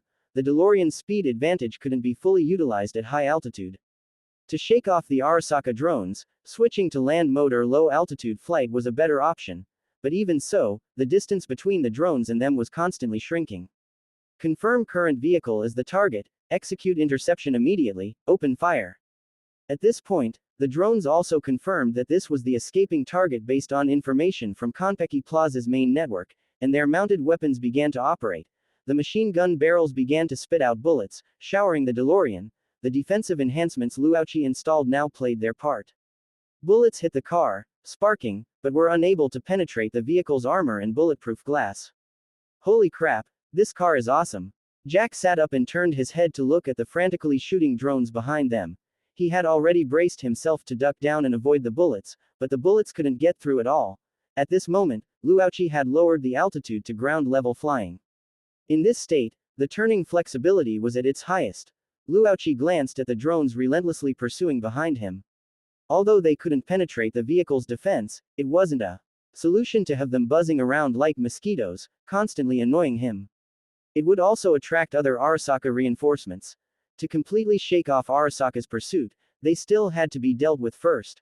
Glancing at the data on the dashboard, the booster was just finished charging. Activating the booster, Luauchi instantly put some distance between himself and the two drones. Then Luauchi sharply turned the steering wheel. The DeLorean's flexibility during low-altitude flight allowed the front of the car to instantly complete a 180-degree turn, while still sliding forward at full speed. In an instant, it switched from driving straight to reversing mode. With the front of the car facing the two drones, Luauchi activated the weapon module on the DeLorean. The missile launcher bay at the front opened, and the mounted missiles immediately became ready to fire. Scan, lock, fire, all in one smooth motion. The enhanced weapon system not only doubled in power but also supported locking onto multiple targets. Two missile bays simultaneously launched missiles, flying rapidly towards the locked drones. Boom! As two bursts of explosive light flashed, the pursuing Arasaka drones were instantly blown up. Having dealt with the targets, Luauchi again turned the steering wheel, straightening the car. The entire process incurred almost no speed loss. Was that awesome enough, Jack? Luochi glanced at Jack in the back seat. The violent maneuvering just now had almost thrown Jack, who wasn't wearing a seatbelt in the back, into the car door. Fortunately, he reacted quickly enough to stabilize himself. It was awesome, alright, but next time you drift, could you give me a heads up first? Jack was still gripping the handle above his head tightly, afraid Luochi would do it again. If someone of his size and weight took a fall, it would really be a painful ordeal. Haha, it's rare to see you like this, Luochi laughed happily. Having shaken off the drone pursuit, Arasaka had completely lost their location. Trying to catch up with them was now a pipe dream. Switching the car to land mode, Luochi could finally relax and check on Lucy's condition. Lucy was lying quietly in the passenger seat. The violent shaking from the drift just now hadn't woken her up.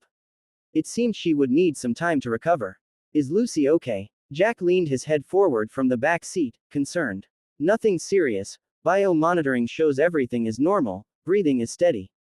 She probably passed out from overload due to the high-intensity data stream intrusion. She just needs some rest. I'll take her to the clinic for another checkup later. Luochi inserted a field first aid monitoring chip into Lucy's port. The readings showed everything was normal. As for the detailed situation, he'd have to wait until they got to the clinic to see. That's good. Oh, right, about Lucy, you heard it just now at Konpeki Plaza, didn't you? That hacker said she was Arasaka's property. I never expected her to have such a past. It's hard to imagine, but in Night City, who cares about your past? It's like you don't know my past either, but we can still be brothers.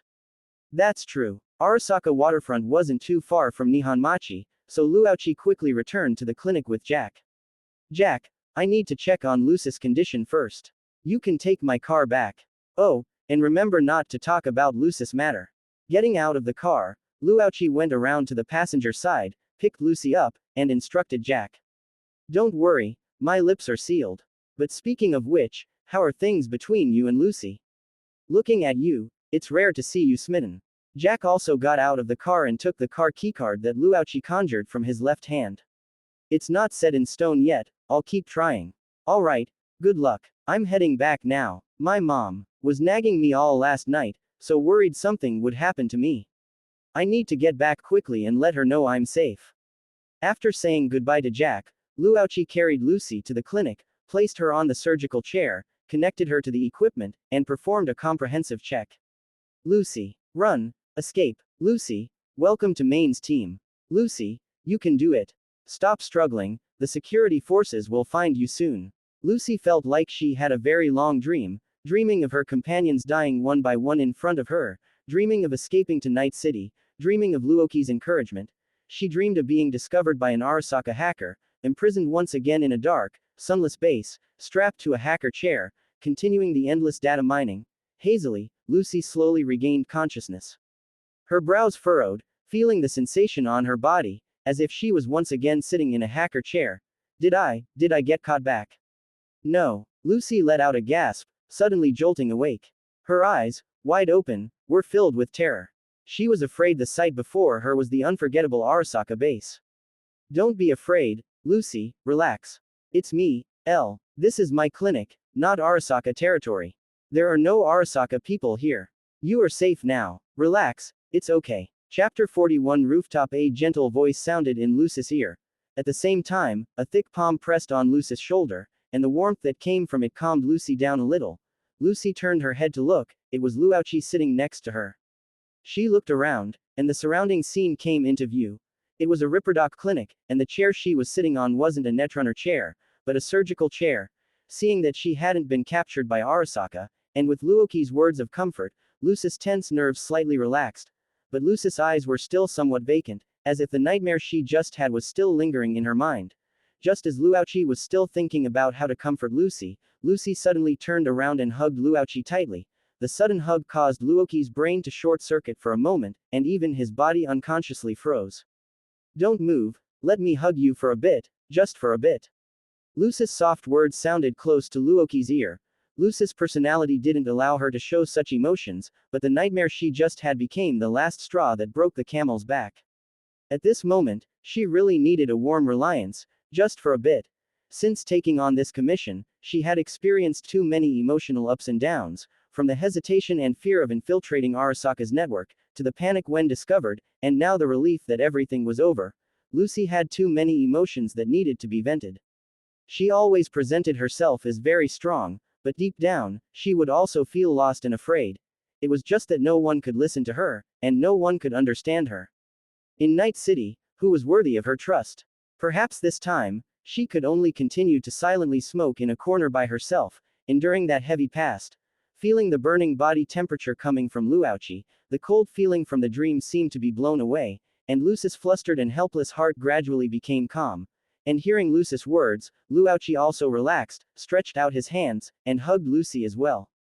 Lucy, it's all over. The target has been dealt with, we successfully withdrew, and the netrunner who attacked us has also been dealt with. Now no one knows it was us, we are completely safe. You can hug me for as long as you want, and feel free to vent any emotions you have. There's no one else here, I will listen carefully to your troubles. Luoki's gentle words sounded in Lucy's ear, and Lucy's heart trembled slightly. This seemed to be the first time someone had told her that she was safe. And that she could pour out everything without reservation. This solid body embracing her seemed to make her experience a sense of security she had never felt before. But Lucy still shook her head, just hugged him a little tighter, and said softly. This is fine, thank you, Elle. Okay, it's alright, I'm always here. Luochi placed his hand on Lucy's back and gently patted it, comforting her. A long time later, Lucy let go of Luochi, her expression returning to normal, as if the emotional breakdown just now was just an illusion, and the old Lucy was back. Thank you, Elle, I'm much better. I'm sorry for doing that just now, I hope you don't mind. There was no awkward look on Lucy's face, a smile returned to her lips, and she tidied her slightly messy hair as she spoke to Luochi. I don't mind. Speaking of which, it's also my fault, for dragging you into this, otherwise you wouldn't have to go through this. And hearing Luoki's words, Lucy shook her head. No, this was my own decision, I was just too weak, it has nothing to do with you. By the way, can you tell me what happened afterwards? The last thing Lucy saw before she fainted was being attacked by a netrunner in cyberspace. When she opened her eyes, she was here. Although she heard Luochi say that it was over, she still wanted to know exactly what happened. Afterwards, after you fainted, Jack and I found the netrunner's location. We broke into the Konpeki Plaza Network Center and dealt with that netrunner. I used the network center's authority to destroy all our records and traces, and finally escaped Konpeki Plaza in my car. Luochi simply recounted what had happened. It's hard to imagine how you managed to do that under those circumstances. Hearing Luoki's understated words, Lucy showed a surprised expression. Luochi didn't mention the specific details, just what they had done. Anyone who didn't know the truth would be shocked to hear such words. Two mercenaries without cyber decks, not netrunners, were able to locate an Arasaka netrunner who was on home ground inside Konpeki Plaza. Then, they broke through layers of security blockades, stormed into the network center, killed the netrunner, deleted the data right under Arasaka's nose, and finally broke through the encirclement and successfully drove away. If what Luochi said was true, then if such a feat were to spread to the ears of the cyberpunk crowd in Night City, they could probably be called legends. But in fact, what Luochi said was true, it was just not the version that most people would imagine. With the help of the Ash skill and the DeLorean, completing all this became very easy for him, and there weren't many fights at all. This might be a bit different from what you imagine, there weren't that many twists and turns in between, but I'm not very good at explaining it clearly, you'll know when the time comes. Luochi also didn't intend to explain too much about this. Many things are not as convincing as seeing them with your own eyes. When the time comes, he will let Lucy experience the DeLorean's flight mode and phase shift, and she will naturally understand. But at this time, the DeLorean had been driven away by Jack, and the phase blade's charging was also not complete, so Luochi could only leave it at that for now. Understood. Hearing Luoki's words, Lucy didn't ask any more questions and stood up from the surgical chair. Oh right, Lucy, there are some things I want to talk to you about. Seeing that Lucy's body was fine, Luochi said to her while packing up the equipment. What is it? Lucy was a little confused. I don't think this place is suitable for talking, can we find a place suitable for talking first? Luochi looked at the clinic full of medical equipment and expressed his idea. You're right, then I'll take you somewhere, follow me. Where? You'll know when we get there. Lucy had a smile on her face, looked to be in a good mood, and seemed a little expectant. After tidying up the clinic, Lucy took Luochi to the rooftop of her apartment. The view here was very open. The river in front prevented tall buildings from blocking the view around it, displaying a large expanse of the sky. It was already night, and a bright full moon hung quietly there. The buildings on the opposite bank were brightly lit, exuding the unique charm of Night City. In the distance, the satellite launch base showed the scene of a rocket launching. Chapter 42 Moon, how is it? How's the view here? It's great. This is my first time seeing Night City from this angle. The moon is so beautiful. It's no exaggeration to say this was the most beautiful night view of Night City Luochi had seen since arriving, prompting his heartfelt praise. Right, you think the moon is beautiful too, don't you? On nights when there are no clouds blocking the sky, you can see the moon from here. A beautiful smile appeared on Lucy's exquisite face. She seemed happy about sharing her secret base and delighted by Luoki's recognition. Under the moonlight, Lucy's exquisite face was made even more alluring, and that faint smile was deeply etched into Luoki's heart. So, Lucy likes the moon. Yeah, it's the place I yearn for the most. Lucy sat down on the ground, and Luochi followed suit. Yearn for the moon. To be honest, I yearn for the moon too. Lucy, who was supporting herself with her hands behind her and looking up at the sky, turned her head to look at Luochi, seeming a little curious. Noticing Lucy's gaze, Luochi smiled and explained. I once played a game where I controlled a character, piloted a spaceship, and explored one planet after another in the empty expanse of deep space. Although it was lonely, the vast and mysterious universe and the uniquely beautiful planets also fascinated me. From then on, I've always yearned to go on a space trip. I see. Hearing Luoki's explanation, Lucy nodded. Oh, right, Lucy, how about we travel to the moon together in the future? Not just the moon, but many other planets too. Once I have a spaceship, we'll travel. PFF'd. What are you talking about? What's a spaceship? Are you serious? Hearing Luochi seriously say he wanted to pilot a spaceship and travel to the moon with her, Lucy was stunned for a moment, then burst into laughter. She suddenly felt that the person in front of her was somehow cute. He always said weird and unrealistic things. Before, he said he would charge up Arasaka Tower for her, and now he was saying he would travel with her on a spaceship. Although Lucy didn't take his words seriously, seeing his earnest look, she felt a little anticipation in her heart, wondering what it would be like if his words really came true. Space travel. That would definitely be interesting.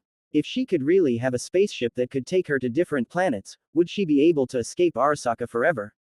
But perhaps this was just a fantasy. Lucy, I'm serious. This is my promise, I will take you to the moon, but I need a little time. Seeing that Lucy didn't take his words seriously, Luochi said it again with a firm tone. Luochi was naturally serious, it was just that he couldn't do it now, but in the future, when he had enough capital, space travel wouldn't be impossible. The module gave Luochi infinite possibilities. Looking at the various spaceship modules from the Deep Space game in the module store, Luoki's resolve became even stronger. It's just the moon, Luochi could even take her to other galaxies if Lucy wanted to. Haha, you're really cute. Come on, I'll show you something. Speaking of flying to the moon, Lucy suddenly showed a hint of excitement, as if she remembered something. Happy. She stood up and tugged on Luoki's arm, gesturing for him to follow her. And Luochi immediately got up, being pulled by Lucy all the way to her apartment. Lucy opened the apartment door and motioned for Luochi to come inside. Looking at the layout inside Lucy's room, although he already knew the general appearance, Luochi couldn't help but feel that the layout of apartments at this level in Night City was almost indistinguishable. This is a braindance. Yes, come on, put it on. Lucy picked up a braindance headset from the bedside. Without waiting for Luochi to reach out, she leaned forward and personally helped Luochi put it on. Seeing how impatient Lucy was, Luochi could only let her do as she pleased. Soon, both of them had put on the braindance headsets and were lying on Lucy's bed. As the braindance device was activated, after a flash of white light, the scene from the braindance appeared before their eyes. In the braindance, both Luochi and Lucy were standing on the surface of the moon, wearing spacesuits. The realistic experience of the braindance made them feel as if they were truly on the moon. How is it? This is my treasured braindance, a super realistic moon experience. Lucy's voice reached Luoki's ears through the communication device in the spacesuit. It's amazing, this is my first time having such a real and wonderful space experience. Feeling the realistic gravity environment in the braindance, the sensation of flying up with a light leap brought Luauchi an unprecedented experience. Although he had lived in Cyberpunk for so long and had experienced even more realistic braindances, the ones he experienced before were not on the right track. This was his first proper space experience. Haha, I thought you would be used to it by now, having played so many space games, Lucy said with a light laugh, watching Luauchi bouncing around. Not at all, the games I played were all two-dimensional. I haven't played this kind of immersive space experience before. The games Luauchi was talking about were naturally the ones he played before coming to Night City. He hadn't played this kind of game since arriving in Night City. I see. Then I'll give you a good experience. Lucy leapt lightly, jumped in front of Luauchi, grabbed his hand, and started pulling him to freely explore the moon. Along the way, Lucy enthusiastically introduced everything they saw to Luauchi, such as the base station standing on the moon, the collection vehicle, astronauts, and spectacular meteorite craters. It was as if she had been here countless times, already completely familiar with everything in the braindance. After introducing the interesting things, Lucy turned around to look at Luauchi. A radiant smile appeared on Lucy's face. Through the glass of the spacesuit helmet, the scorching sunlight shone on her face, as if all beauty had converged there. Luauchi was captivated for the first time. This was the first time he had seen such a smile on Lucy's face. He could sense that Lucy was truly happy. Here, she seemed to have put down all her worries, no longer having to worry about Arasaka, just happily enjoying the wonderful journey on the moon.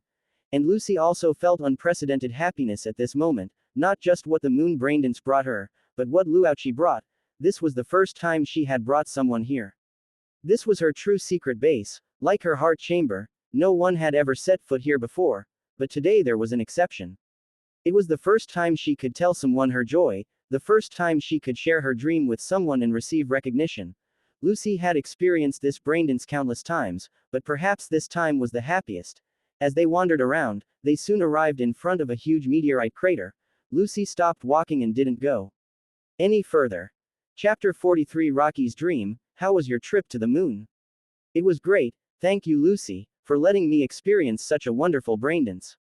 Honestly, I'm already looking forward to the moment I can truly step onto the moon. It's good that you liked it. This is my first time bringing someone here.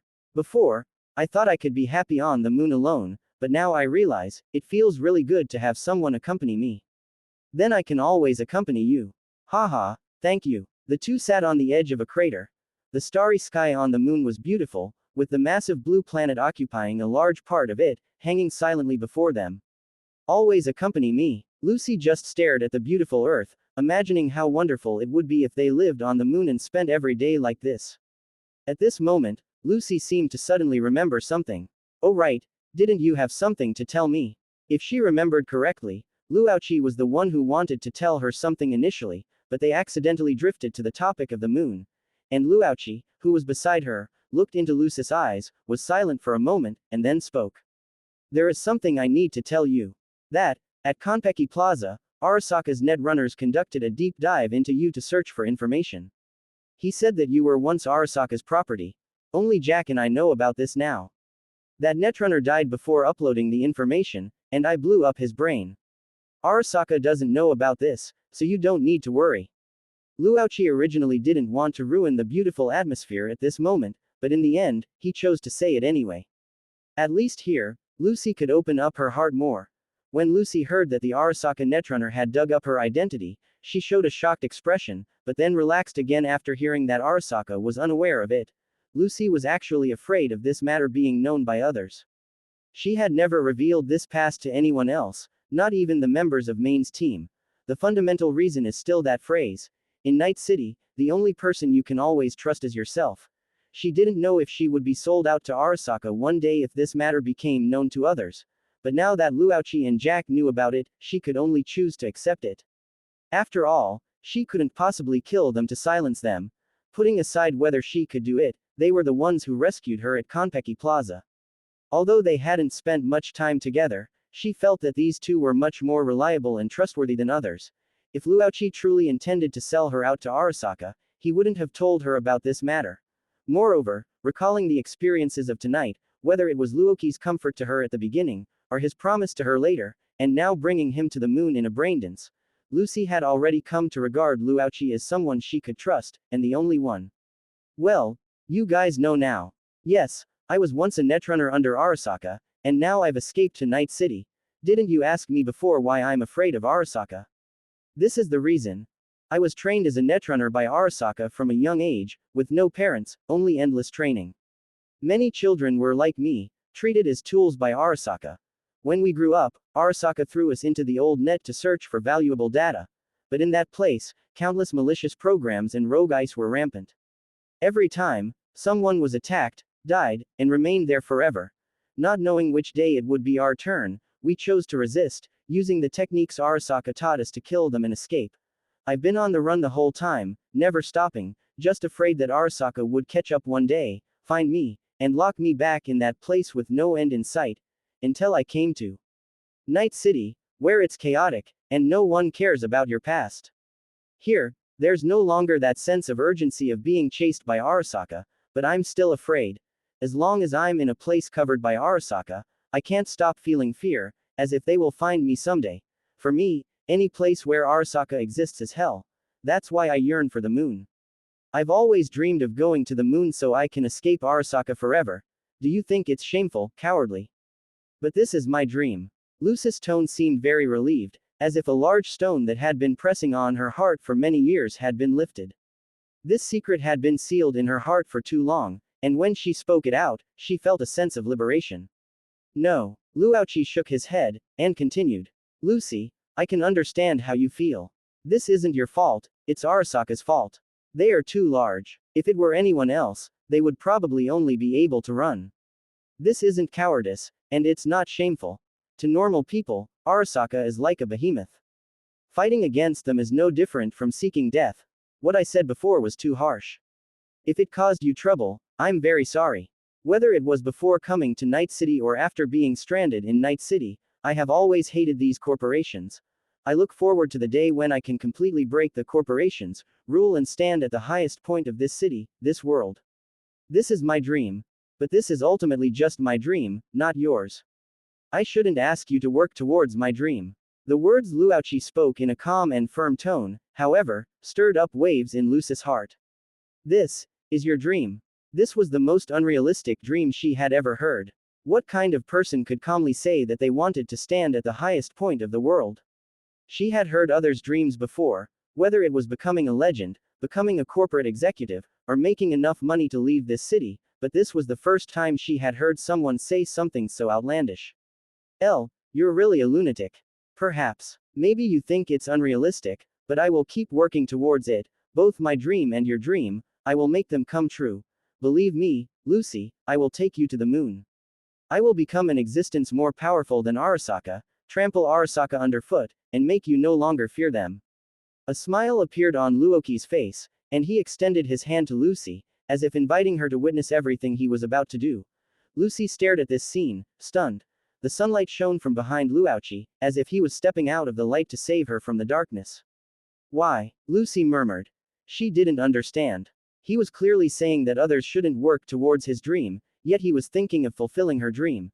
Is it because he's truly a lunatic, or because they both hate Arasaka, or perhaps because I am the same as you. I can understand you. I hope that one day you can truly live in the sunlight, and I hope that you can be happy every day like you are now. This is also my dream. Chapter 44 Lucy's love. This is also my dream. Luoqi chose to use the most sincere words to explain all his reasons, without any embellishment, no longer any disguise or lies, truly from the heart, saying what he wanted to say. This is what Luoqi had always thought. He wanted Lucy to no longer worry or be afraid, he wanted her to smile every day, he wanted her to no longer live in her hell. Luoqi wanted to build a paradise for her. In that instant, Lucy smiled, smiling very happily. Lucy grabbed the hand Luoqi extended, pulling herself towards Luoqi with force. Luoqi watched Lucy approach him, but at the moment of contact, there was no scene of helmets colliding.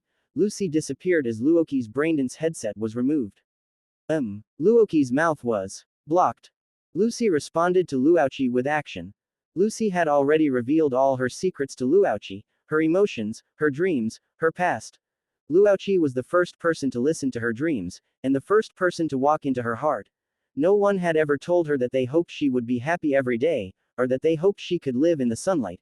Since that's the case, let him be my sunlight. L, will you be my sunlight? You will, right? You're the only one in my world now. Lucy expressed her feelings to Luoqi selflessly. At this moment, Luoqi's heart pounded so fiercely for the first time. Did I increase her favorability too quickly? A strange thought popped into Luoqi's mind, but in this situation, it also allowed him to clear his head and enjoy the beauty between them.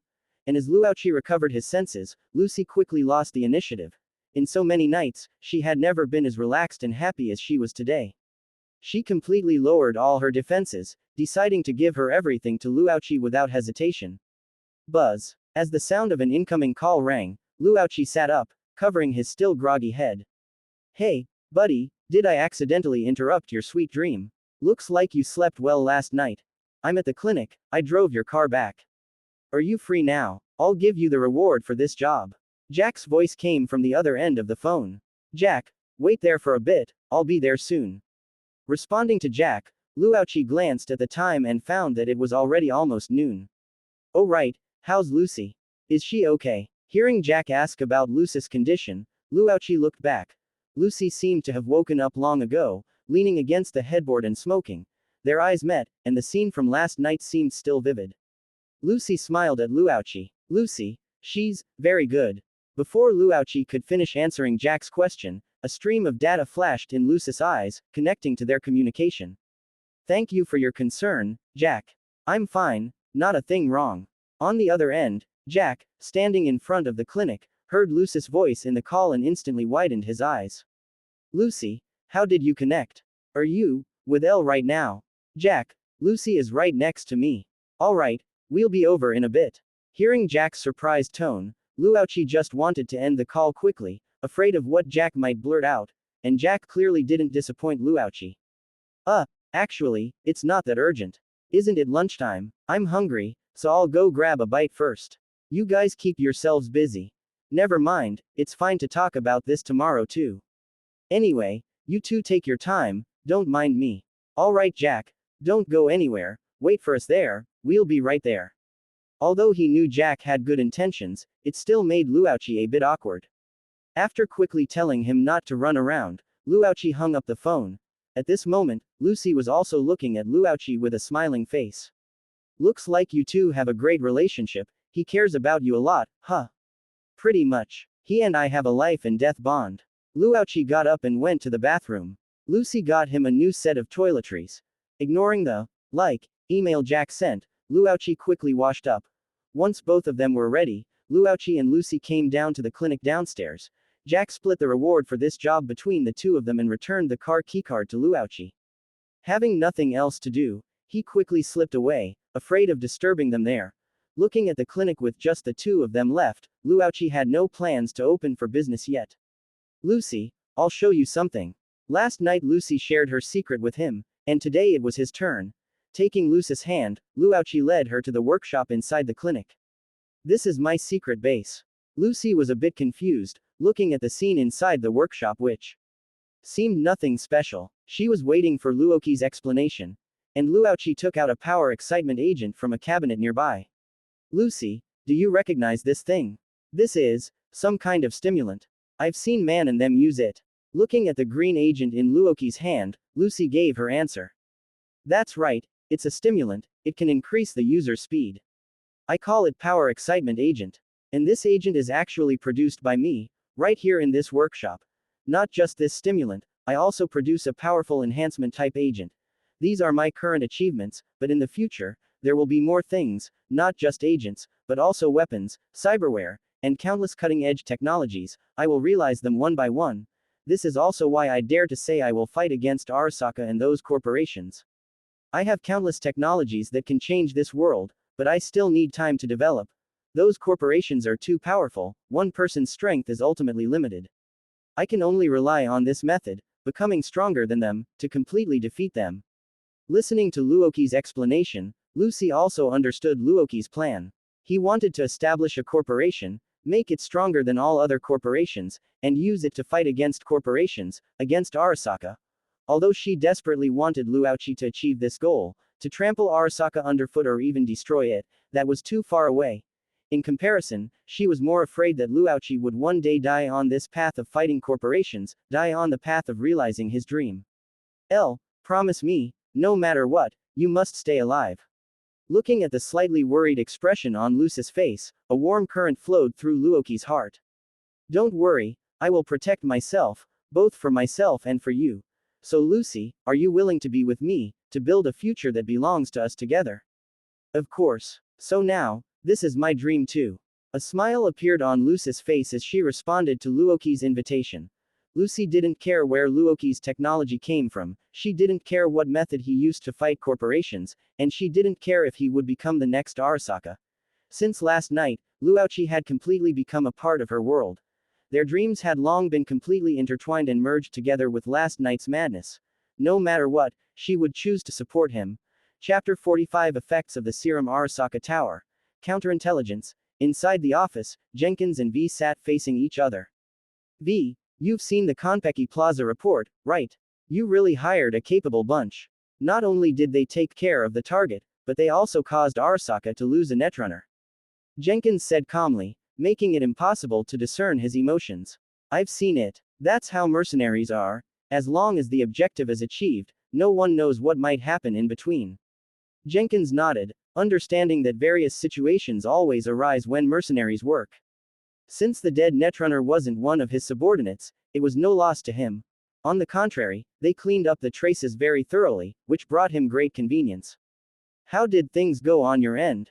Abernathy is practically going crazy now. Her people haven't found any useful intelligence or evidence yet, so now is a good time to muddy the waters. Don't worry, it's all sorted out. The finger is pointing directly at military technology. Hearing Jenkins' question, V responded confidently. Currently, he is the supervisor in Arasaka's counterintelligence department responsible for corporate espionage intelligence. Arasaka's dispatched spy agents are all under his jurisdiction, and the reports they submit must ultimately go through his approval and review. Arasaka couldn't find the culprit behind the Konpeki Plaza incident, but everything has a source. No one would think these few small-time thugs suddenly decided to come to Konpeki Plaza to kill people, especially with targets being just executives from small companies. There must have been a client's commission behind it. Who this client is what Arasaka cares about more. Clearly, the mastermind's goal was not aimed at that small company, but at Arasaka. No small company would choose to assassinate executives of rival companies at Konpeki Plaza for industry competition. Without sufficient scale, going against Arasaka in Night City is a dead end. In this situation, if Arasaka's undercover agents within military technology found intelligence linking military technology to this matter, then, as the party with the greatest suspicion, military technology would be unable to clear its name, even if it jumped into the Yellow River. Perhaps military technology originally had nothing to do with this matter, and the undercover agents also wouldn't find the so-called intelligence, but it doesn't matter, V will make him find it. In the company intelligence team now, V is in charge.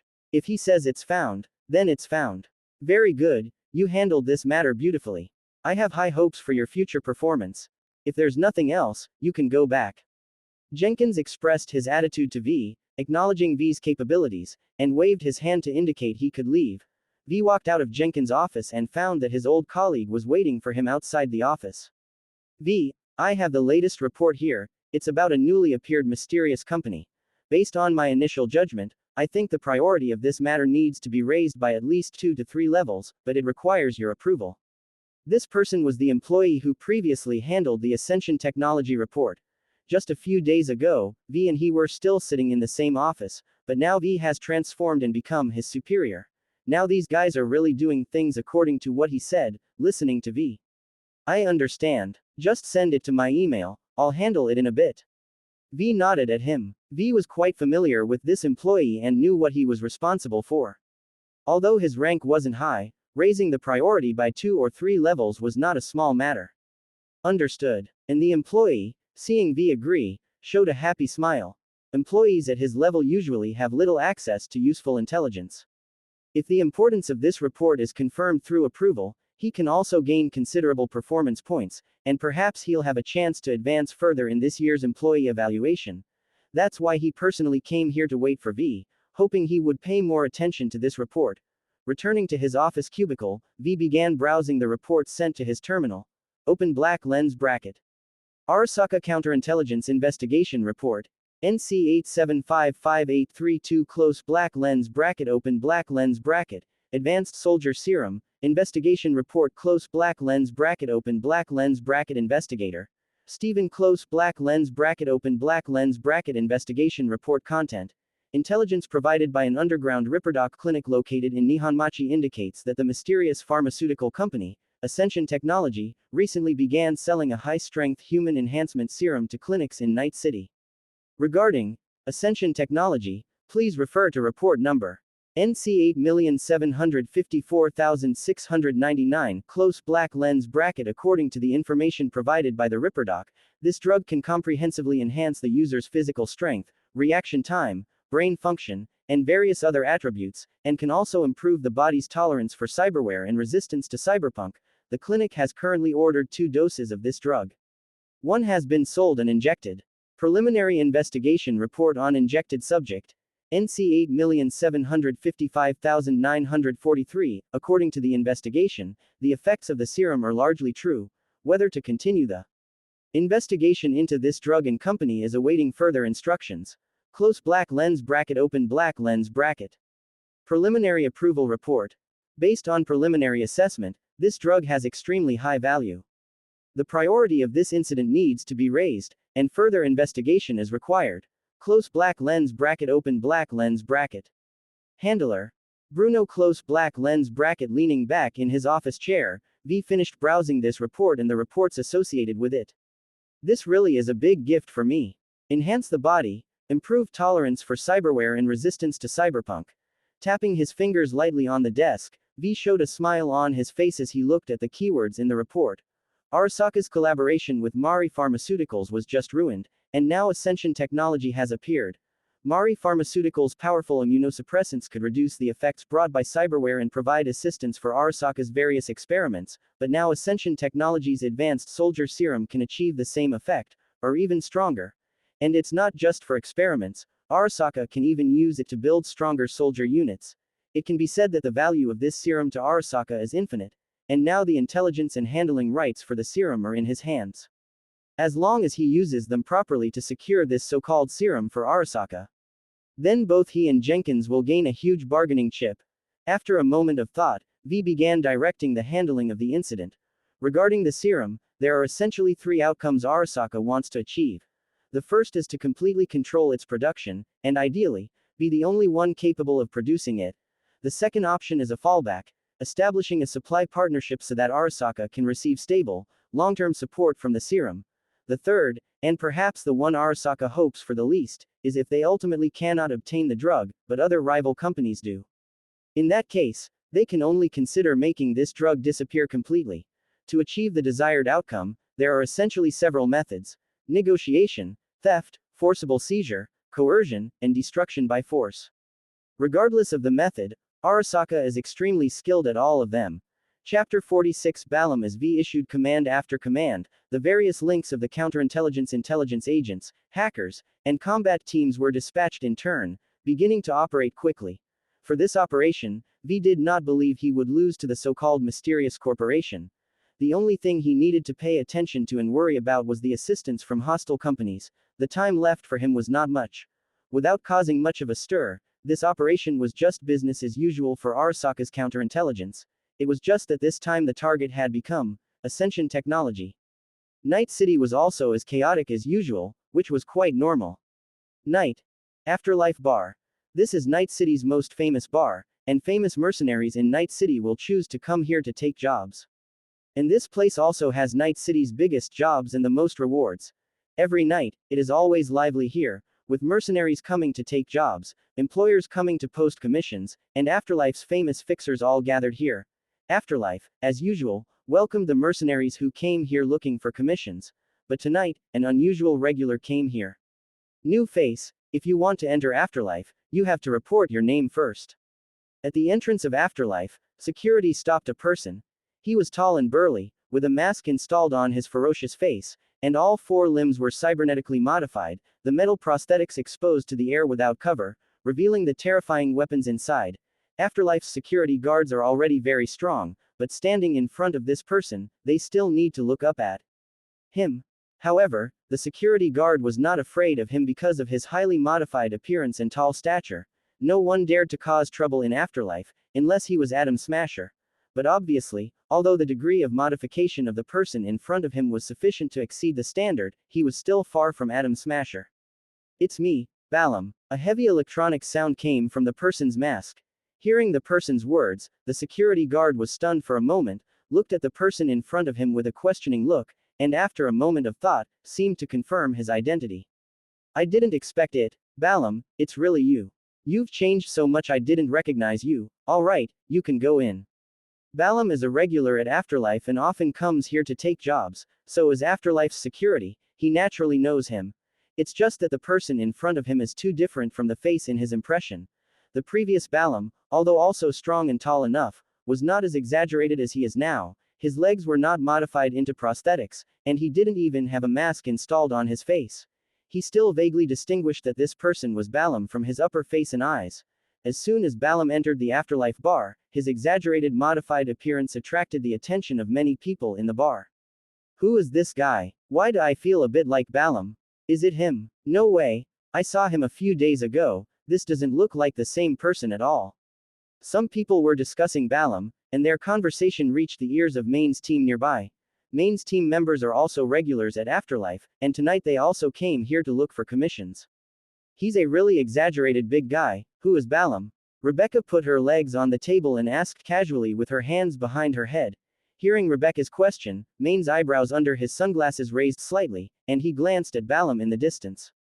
Balam, I know that guy, a famous mercenary in Afterlife, a modification fanatic, dares to install any prosthetic he can on himself. I even suspect he came from the Whirlwind Gang. I've seen Balam before, and I don't think this person is him. There were rumors before that Balam's mental state was abnormal, suspected of cyberpunk, and even killed his teammates in a mission. At that time, his modification intensity wasn't this high. If this person is really Balam, then he would have already become a cyberpunk. How could he be sitting here leisurely drinking? Main said with a big smile. If Luauchi were here, he would definitely complain that man was not qualified to talk about others. Many people in the bar focused their attention on Balam, including idle mercenaries like Main and employers looking for a good hand to do commissions for them. Balam also noticed this, and the enhanced auditory senses installed on him allowed him to perceive everyone's discussions, but he didn't care. He ordered a drink, picked up the glass, felt his hands that no longer trembled, and the inexhaustible strength in his body. A smile appeared on Balam's face. Main was right, he was indeed a modification fanatic. The strength brought by cybernetic modification intoxicated him. He wanted to stuff any prosthetic that could be installed onto himself. Originally, his body was not as strong as it is now, and the installed prosthetics had long reached their limit. The Ripperdoc had repeatedly warned him not to continue installing prosthetics. Although he really wanted to make the Ripperdoc shut up, his trembling hands, his dazed mind, and the teammates he had killed all told him that he had reached his limit. However, all this changed 2 days ago. Balam's Ripperdoc brought him a mysterious drug and told him that as long as he injected it, he could increase his physical strength and enhance his tolerance for prosthetics. Balam was extremely excited and readily bought the Ripperdoc's potion. And it was indeed as the Ripperdoc said, he became stronger. The powerful body and clear mind made him extremely excited. Not because he no longer had to worry about cyberpunk, but because he could continue to install prosthetics again. Obviously, Balam is already hopeless, he has once again modified himself to the limit. But this time, I am afraid there is no drug that can save him. Hello, you must be the famous Balam. Not long after he sat down, a suit man came up to Balam. This also made many mercenaries sigh. It seems that showing strong strength really leads to endless jobs. It's me. Balam nodded, not caring why he could recognize his identity even with such a big change. Hee, I have a commission here, I wonder what your intentions are. Tell me about it. The suit man handed him a chip and motioned for him to insert it. Without much hesitation, Balam took the chip. As the chip was read, Balam also learned the content of the commission. This job of yours is too simple, and the reward is not enough. I don't take such small jobs. Throwing the chip back to the suit man, Balam refused his commission. After injecting the serum, his vision was different. In his eyes, only big deals were worth his time. These small skirmishes were a complete waste of his time. Then I won't bother you. Seeing Balam refuse, the suit man was not annoyed, but instead showed a satisfied smile and said, As if his purpose had been achieved. Chapter 47 Come to the door. After Balaam sent the suit man away, others quickly found him. But unfortunately, none of these commissions could move him. Balaam didn't care that he didn't receive the ideal commission, so he left Afterlife, planning to check again tomorrow. But just as he walked out of Afterlife, his system interface suddenly showed an abnormality, and then the entire system malfunctioned, and a powerful electric shock burst from the back of his head. The current swept through his entire body, his system was completely out of control, his limbs lost control, and his whole body seemed to be frozen in place. Buzz. Accompanied by a crisp sound, a high-speed energy beam cut through the air and shot directly at Balaam's leg. It was a bullet from a tech sniper rifle.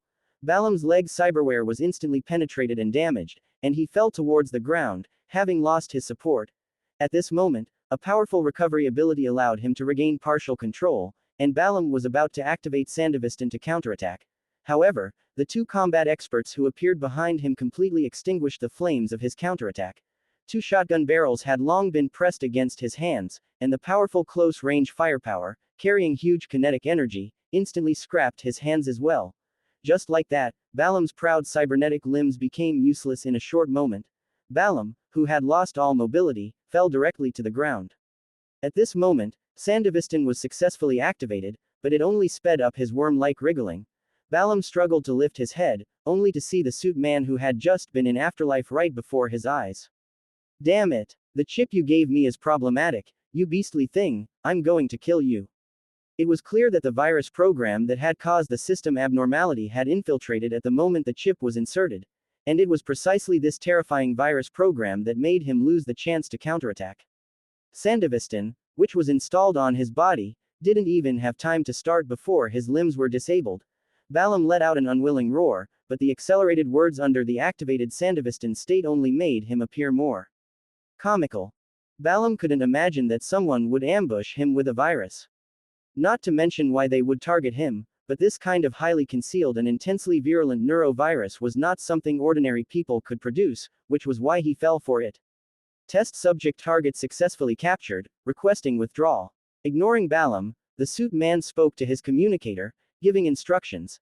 The two combat experts behind him stepped forward, lifted him from the ground, and then a hover car slowly descended and stopped in front of them. The huge Arasaka Group logo on it was particularly eye-catching, and at this moment, Balaam finally understood that Arasaka was going to make a move on him. You are Arasaka people, why? He couldn't understand. He clearly had no connection with Arasaka, so why would they capture him? However, what he might not have thought of was that his Ripperdoc had sold all his information to Arasaka. The information about him injecting the serum, including all the cyberware and weapons on him, had already been known to Arasaka. Under Arasaka's carefully prepared trap and ambush, Balaam appeared so vulnerable. Arasaka currently only obtained one original serum from the Ripperdoc.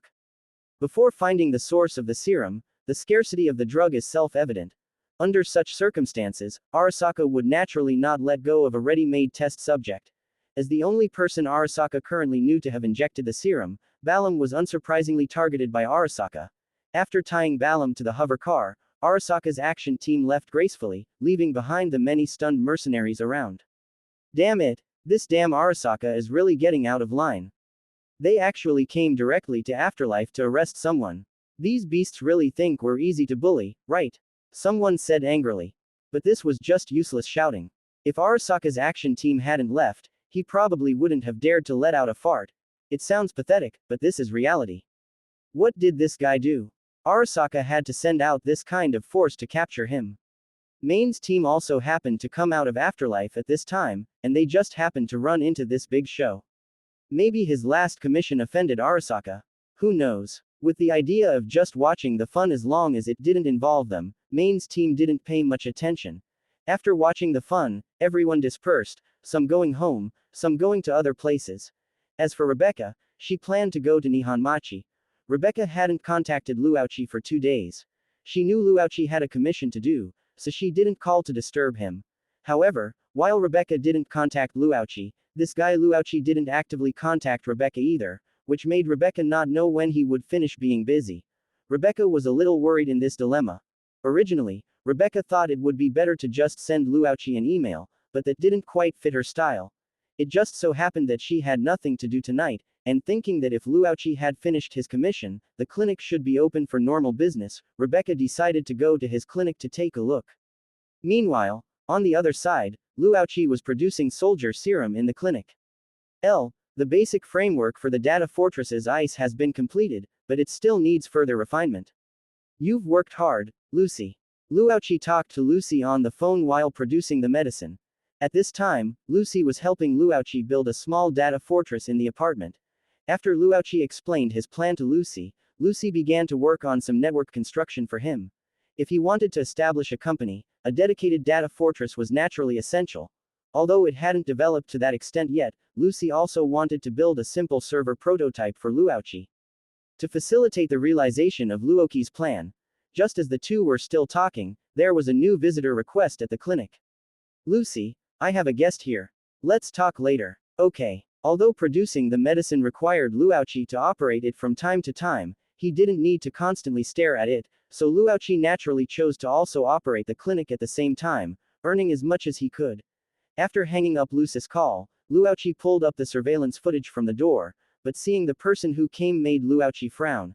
He saw a person in a suit standing at the door.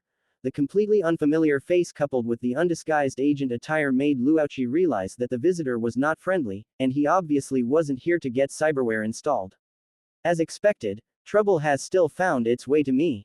Luoqi's heart also tightened at this moment. Although he had long anticipated this day, he hadn't expected it to come so quickly.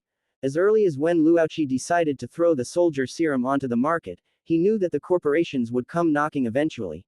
Perhaps those corporations were too lazy to bother with him for selling insignificant things like stimulants, but when the things he produced were enough to make the corporations' hearts flutter, then they would definitely try every possible means to find him. Luoqi knew that he couldn't hide, he just lamented that he hadn't developed well enough. How great it would be if he had a little more time, that way he would have more leverage to deal with those corporations. After composing himself, Luoqi calmly walked to the door and opened the clinic door. Chapter 48 Conflict. Hello, do you want to come in and get some cyberware? Luoqi asked calmly, looking at the suit man standing at the door. Ignoring Luoqi's question, the agent stated his purpose expressionlessly. You run an underground clinic and are also a freelance mercenary in Night City. 2 weeks ago and a few days ago, you transported goods for a company called Ascension Technology and have been spreading product information for them. I need to know all the specific information about your employer, Ascension Technology. Hearing the agent's words, Luoqi raised an eyebrow. It seemed they still didn't know that he was the one who produced the potions, only treating him as someone who helped Ascension Technology sell and deliver the potions. The Arasaka agents conducted a comprehensive investigation based on the information and clues provided by the Ripperdoc, but the information they obtained was not extensive. Although they found the identity of the delivery mercenary and traced the location of Luoqi's clinic from the email, they found no information about the production of the potions, nor could they find the source of the potions, as if they appeared in Night City out of thin air. Luoqi's production was all done through the potion station. There was no factory, no data fortress, no formula, no freight records, and no other employees, so Arasaka naturally couldn't find any source. And without evidence, they naturally wouldn't believe that these potions were produced by Luoqi.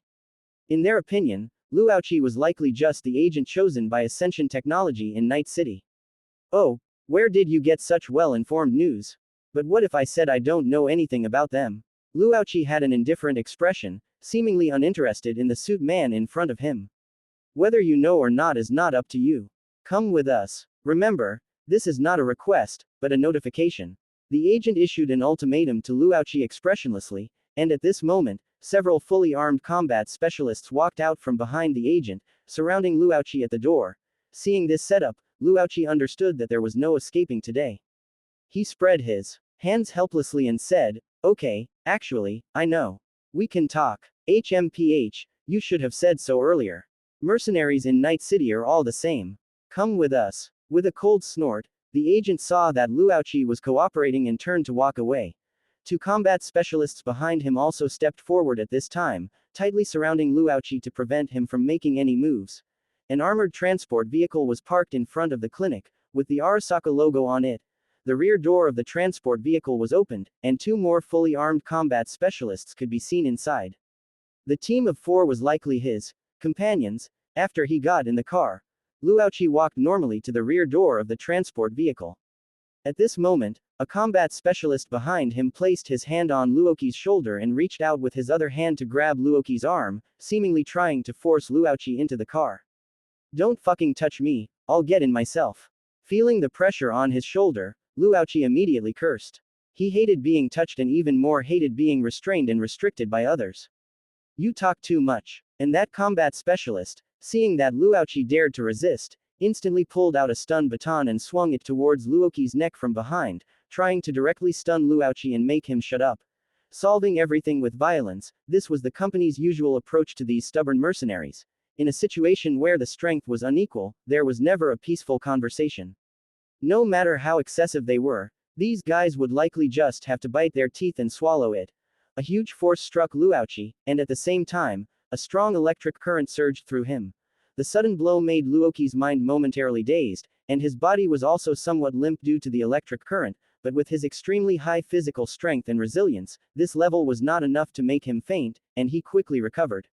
Luoqi twisted his numb neck, making a cracking sound, and turned to look at the combat specialist behind him. That combat specialist looked at the baton that had always been successful but failed to subdue Luoqi, showing a surprised expression, and being stared at by Luoqi's sharp eyes, he unconsciously swallowed. Before he could make his next move, the figure in front of him suddenly became violent. Luoqi instantly turned around, grabbed the combat specialist by the neck, and pulled him in front of him. The combat specialist's throat was locked by the strong grip, and the feeling of oxygen deprivation rushed to his brain. He subconsciously reached out a hand to grab Luoqi's hand, trying to pry Luoqi's hand open. At the same time, he reached for his sidearm with his other hand, preparing to draw his gun and counterattack, but the gun barrel that Luoqi put to his head stopped him from acting. I told you, don't fucking touch me, can't you understand human language?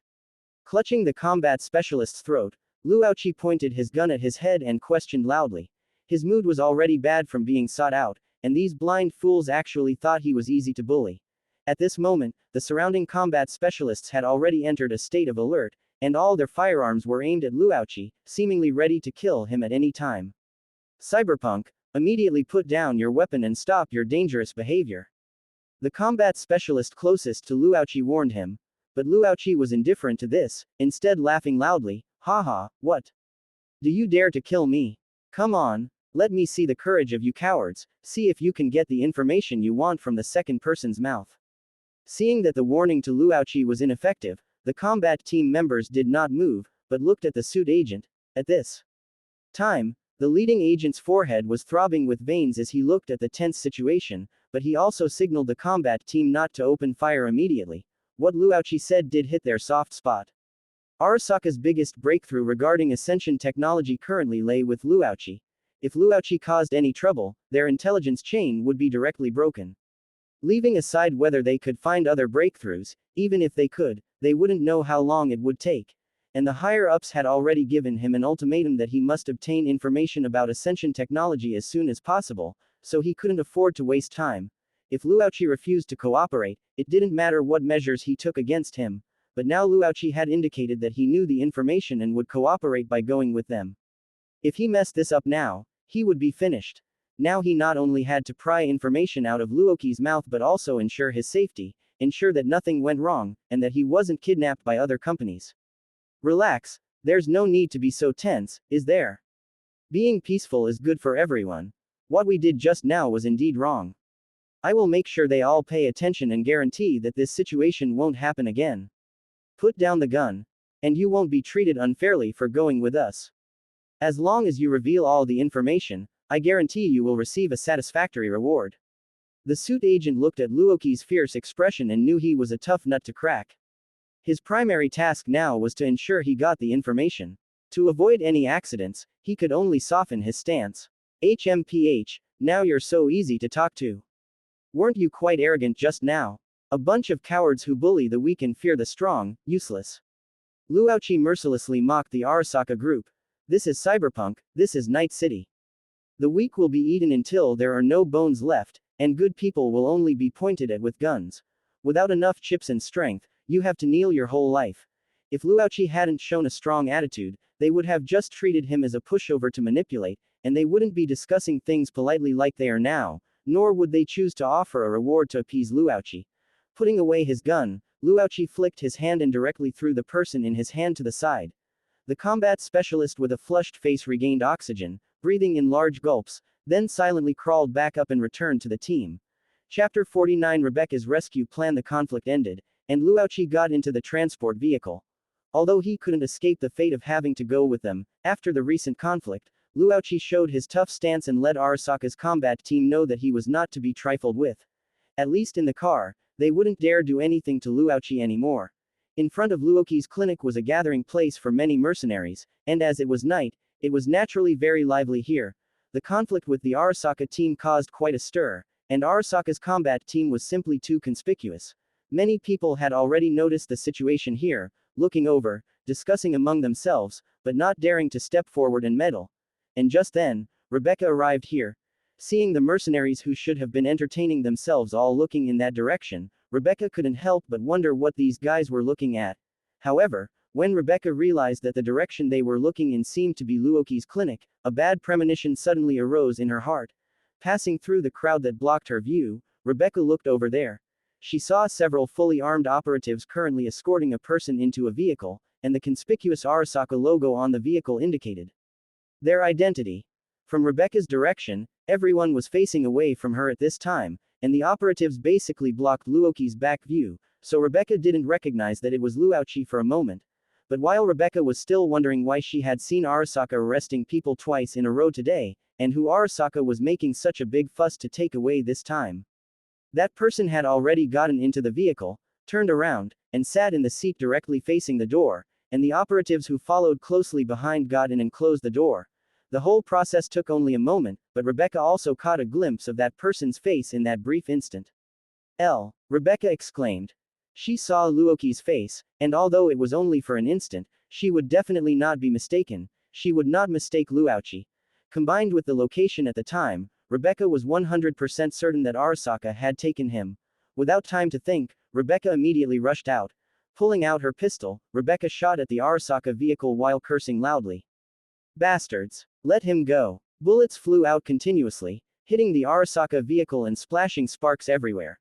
Although Rebecca was constantly trying to shoot, the defensive capabilities of Arasaka's armored transport vehicle were naturally strong beyond words. These bullets couldn't even scratch its coating, let alone penetrate it. The agent sitting in the passenger seat heard the commotion and glanced in the rearview mirror, finding it was just a kid jumping around. An accomplice. But the main target has been found. Don't mind her, just go. Ignoring Rebecca, the agent waved his hand, signaling the driver to go directly. He didn't have time to waste here now. Although he recognized Rebecca as another mercenary who had delivered goods, the main target had been found. Rebecca was not very useful to them, and posed no threat at all, so ignoring her was fine. And the moment the car door was closed, the driver in the front was already ready to start the vehicle, and upon receiving the agent's signal, he stepped on the accelerator. Damn it! Come back! Rebecca ran towards the vehicle while unleashing useless firepower. But as the vehicle started, they quickly disappeared from Rebecca's sight. Bastards! If only I could have come a little earlier. Throwing the useless broken pistol in her hand fiercely onto the ground, Rebecca let out a roar of frustration. Of course, she knew what kind of existence Arasaka was. Being captured by them was probably not a good thing. And she also knew Arasaka's power. Even if she had come earlier, she might not have been able to fight against Arasaka, but she was just unwilling to accept it. Buzz. Rebecca anxiously called Luochi, hoping to hear his response. But it was obvious that the vehicle Luochi was in was equipped with a signal jamming device. Only Arasaka's own signal frequency could pass through the jamming. Seeing that no one answered the phone, Rebecca's heart completely sank to the bottom. She stood frozen in place. Why? Why now of all times? Why? At this moment, Rebecca was at a loss. Her mind was a mess. She didn't know why Arasaka took Luochi, but she knew Arasaka was very dangerous. She was afraid that Arasaka would do something to Luochi. She was afraid that this glimpse was the last time she would see Luochi. In Rebecca's heart, Luochi was no longer just a simple friend. Her feelings for Luochi had already exceeded the critical point. Rebecca generously admitted in her heart that she liked Luochi. Pila's words also gave her a sense of crisis. She had long been thinking that once Luochi finished his big job and had some free time, she would find an opportunity to confess to him. But now all her plans were disrupted. Arasaka's appearance shattered her beautiful Expectations. Originally, she would have been able to see Luochi tonight, and tell him her feelings, but something unexpected happened to Luochi. Calming down, Rebecca clenched her hands tightly into fists. Sitting around waiting to die was not Rebecca's style. If she was worried about Luochi, she would take action, rather than offering useless prayers. Since Arasaka took Luochi, she would rescue him. I will definitely rescue you, you must hold on, Rebecca said determinedly through clenched teeth. Although Rebecca was determined to save Luochi, a very realistic problem was before her. Arasaka was too powerful, she knew her own limitations. If she foolishly rushed in alone to rescue someone, putting aside whether she would be shot into a sieve by Arasaka's security. Just the fact that she didn't even know where Arasaka had taken Luochi meant that she definitely couldn't do this alone. The calmed down Rebecca ignored the strange looks from the surrounding mercenaries, picked up the gun from the ground and put it away, and called Man. Rebecca, what's up? The call was connected, and Man's words were a bit muffled, it was unclear what he was doing. I need to rescue someone. Who? The Ripper Doc from Nihonmachi, he was taken by Arasaka. Rebecca stated her purpose, hoping Man and the others could help her. And Man on the other side was stunned for a moment after hearing that Rebecca was going to rescue someone taken by Arasaka. Pushing away Dorio who was clinging to him, Man signaled her to be patient, and then seriously engaged in the call with Rebecca. What? You want to rescue someone taken by Arasaka? Where did you find this job?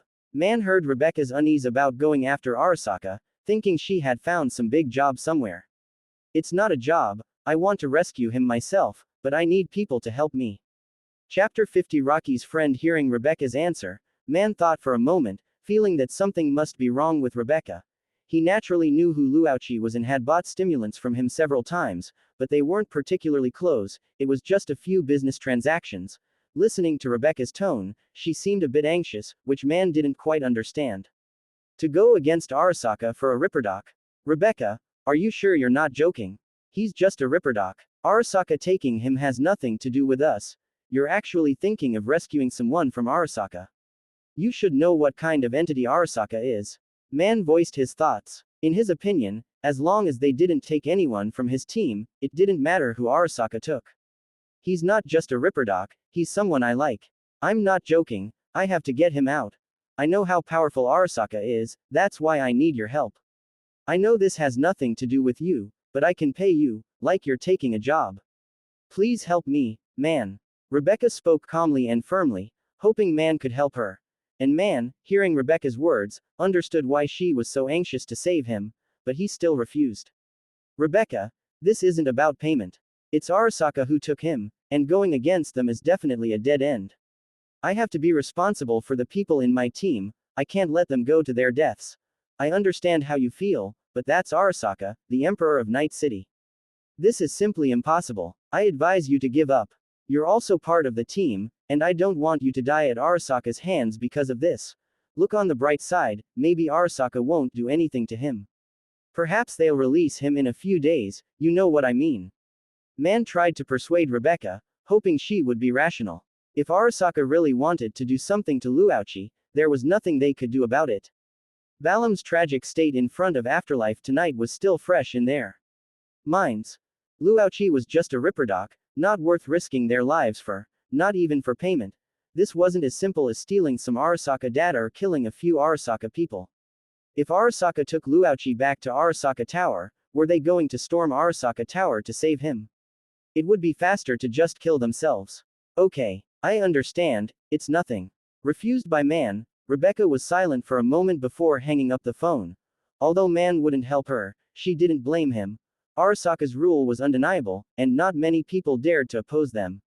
For Man, Luochi was just a Ripperdoc he had met a few times, it was normal for him not to want to risk it, and she had no right to ask others to jump into this pit with her. It would be best if Man agreed, but she could understand if he didn't. She tried calling Falco and Kiwi, and they also explicitly refused Rebecca. However, Rebecca had already guessed this. Man had refused her, so the other members of the team likely felt the same way. Without making any more futile attempts, Rebecca was now lost. No one could help her, and she was in a helpless predicament. Rational. How could I possibly be rational? Recalling Man's words, Rebecca felt that being rational was impossible. Every second Luochi was in danger felt like torture. Since no one was willing to help her, she would do it herself. I will definitely get you out. Even if no one is willing to save you with me, you still have me, your friend. Rebecca was firm in her resolve, but the word, friend, gave her a flash of inspiration in that moment. Maybe she didn't have to ask Man and the others for help. Luauchi had friends too. If she told them that Luauchi had been taken, they would definitely choose to help her, right? With a change in perspective, Rebecca's hope was rekindled. Luauchi had once told her about two of his friends, one was a merc named Jack, and the other was Victor, a ripperdoc in the Watson district. She didn't have Jack's contact information and didn't know where to find him, but she knew how to find Victor. Luauchi had once told her the address of Victor's clinic. Having decided on her plan, Rebecca immediately set off for Victor's clinic. Inside Misty's spiritual medium shop, Rebecca found the place according to Luoki's previous description. Welcome, how can I help you? Misty watched Rebecca enter the shop and asked gently. I need to see Dr. Victor. Rebecca stated her purpose directly. Okay, please wait a moment, I'll contact him for you. Not underestimating her because of her small stature, Misty warmly helped her contact Lao Wei. Soon, Lao Wei responded, indicating that he was free and Rebecca could come in. Alright, Dr. Victor can see you now. Go in, the clinic is in the basement down the alley. Go out the back door and you'll see the stairs leading down. Misty saw that Rebecca was a new face and was likely introduced by someone else. Afraid she wouldn't find the place on her first visit, she thoughtfully explained how to get there. Thank you. Rebecca nodded her thanks and quickly walked towards the back. In the clinic, Lao Wei saw Rebecca enter, turned his chair to face her, and prepared to greet her. However, Rebecca spoke first. You must be Victor. I'm Elle's friend. Elle was taken by Arasaka. I need your help. Rebecca didn't intend to waste time and went straight to the point. And Lao Wei, hearing Rebecca's words, instantly became alert. Elle was taken by Arasaka. Don't worry, child, tell me exactly what happened. Lao Wei was also a little nervous upon learning that Luauchi was taken, but his personality was quite steady, and he quickly calmed down. Rebecca quickly told Lao Wei everything that had happened. This isn't easy. Elle is in trouble. Listening to Rebecca's description, Lao Wei also roughly understood Luoki's situation. It was highly likely that he was targeted by Arasaka because of selling the serum. After thinking for a moment, Lao Wei decided to contact Jack first and discuss a plan with him. Jack seemed to have been close to Luauchi recently and should be more aware of his situation. I'll contact Elle's friend Jack first and see how to handle this. Don't worry for now, we'll figure something out. Lao Wei took in Rebecca's expression and demeanor, seeing her slightly worried and anxious look, and understood that Rebecca and Luoki's relationship was likely not ordinary, so he spoke to comfort her. Thank you. Receiving Lao Wei's response, Rebecca couldn't help but breathe a sigh of relief. It seemed coming to Victor was the right choice. At least now someone was willing to help her. Chapter 51 Lucy, do you like Elle? Lao Wei contacted Jack and explained Luoki's situation to him. Jack, who received the news quickly, rushed to the clinic in a panic. However, what neither Rebecca nor Lao Wei expected was that Jack brought someone else with him. This person was, naturally, Lucy. As soon as Jack learned that Luauchi had been captured by Arasaka, he immediately notified Lucy. Besides fearing that Lucy might not know, he also thought that perhaps Lucy, having been with Luauchi, might know something about the situation. However, when Lucy received Jack's call, she was completely stunned. She couldn't believe that she had just been on the phone with Luauchi, and then he was captured by Arasaka. Her worst fear had come true. Arasaka had targeted Luauchi. Lucy understood Arasaka better than anyone and feared them more. Being captured by Arasaka was her greatest fear, and now it had happened to the person she loved. Lucy felt like she was on the verge of collapse. She couldn't imagine what she would do if Luauchi died at Arasaka's hands. Fortunately, Jack was there. He first calmed Lucy down over the phone, then rushed to Lucy's apartment and brought her out. And Lucy also understood that the most important thing now was to find a way to rescue Luauchi. There was no time for her to vent her emotions. Suppressing her inner worry and fear, Lucy and Jack came to Luoki's clinic, drove out the DeLorean, and went to Lao Wei's place together. In the clinic, Rebecca looked at the two people who entered, or rather, three people, showing a slightly surprised expression. When Misty saw Jack rushing to Lao Wei's clinic with Lucy, she knew that something important must have happened. After asking Jack, she followed them in, and Rebecca's surprise came from Lucy. Lucy, Rebecca, the two asked simultaneously, each puzzled as to why the other was here. Jack, standing nearby, also looked a bit confused at this scene. He had met Rebecca before, at Wild Wolf Bar. He had thought they were in that kind of relationship back then, but now it seemed he had misunderstood, and judging by the situation, Lucy and she knew each other. The atmosphere was a bit strange at this moment.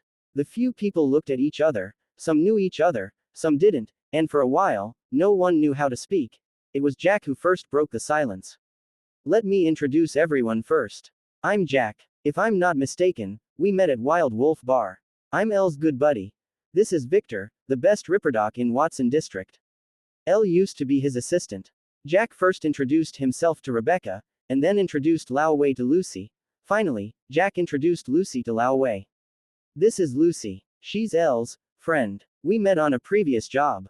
She's a reliable netrunner. Jack paused when talking about Lucy and Luoki's relationship, glanced at Rebecca, and finally swallowed the descriptive word he was about to use, only stating her identity as a friend. Jack decided it was better not to say too much when he wasn't entirely clear about the situation. Misty, who was nearby, also briefly introduced herself, and just like that, everyone had a general understanding of the other's situations. Lao Wei began to talk about the cause of the incident. This is Miss Rebecca, who brought me the news. She saw Arasaka people escorting Elle into a car right in front of Elle's clinic. Based on my guess, Arasaka is most likely targeting him because of the serum Elle has been selling.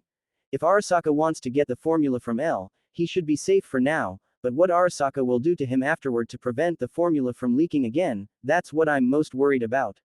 Wait, what's the serum? Rebecca asked, confused. It seemed she was the only one present, besides Misty, who didn't know. It's a kind of medicine Elle produces himself that can greatly enhance the human body. He's been selling this stuff to clinics in Night City recently, which is why Arasaka has targeted him, Jack explained. Rebecca nodded nearby. Although she still wasn't quite clear about the situation with the serum Luoqi was selling, she understood Lao Wei's later words. Simply put, Luoqi was in danger. Just then, Rebecca scanned the people in the clinic and noticed that something was off with Lucy. After hearing Lao Wei's analysis, Lucy's emotions fell into strong fluctuations again. She knew Arasaka's methods too well. Once they got the formula, they would absolutely not let Luoqi go. Rebecca saw worry and fear written all over Lucy's face and was momentarily stunned. Rebecca wasn't stupid. From the moment Lucy entered, she felt something was off. Although Lucy and Luoqi had only known each other for a few days, the worry Lucy showed far exceeded that of ordinary friends. She had never seen such an expression on Lucy's face before. Combined with her female intuition, Rebecca naturally understood Lucy's feelings for Luoqi, just like her own. Lucy. Huh, do you like Elle? Rebecca's sudden question made Lucy freeze. Her mouth slightly opened. She vaguely guessed why Rebecca was asking this question but still nodded. Of course, she couldn't lie, after all, she and Luoqi had already reached that point. Yes. Their eyes met. Lucy was a bit nervous, and Rebecca's next words confirmed what she had been thinking. Me too. Let's go rescue Elle together. Rebecca laid her cards on the table, stating her feelings for Luoqi openly in front of everyone.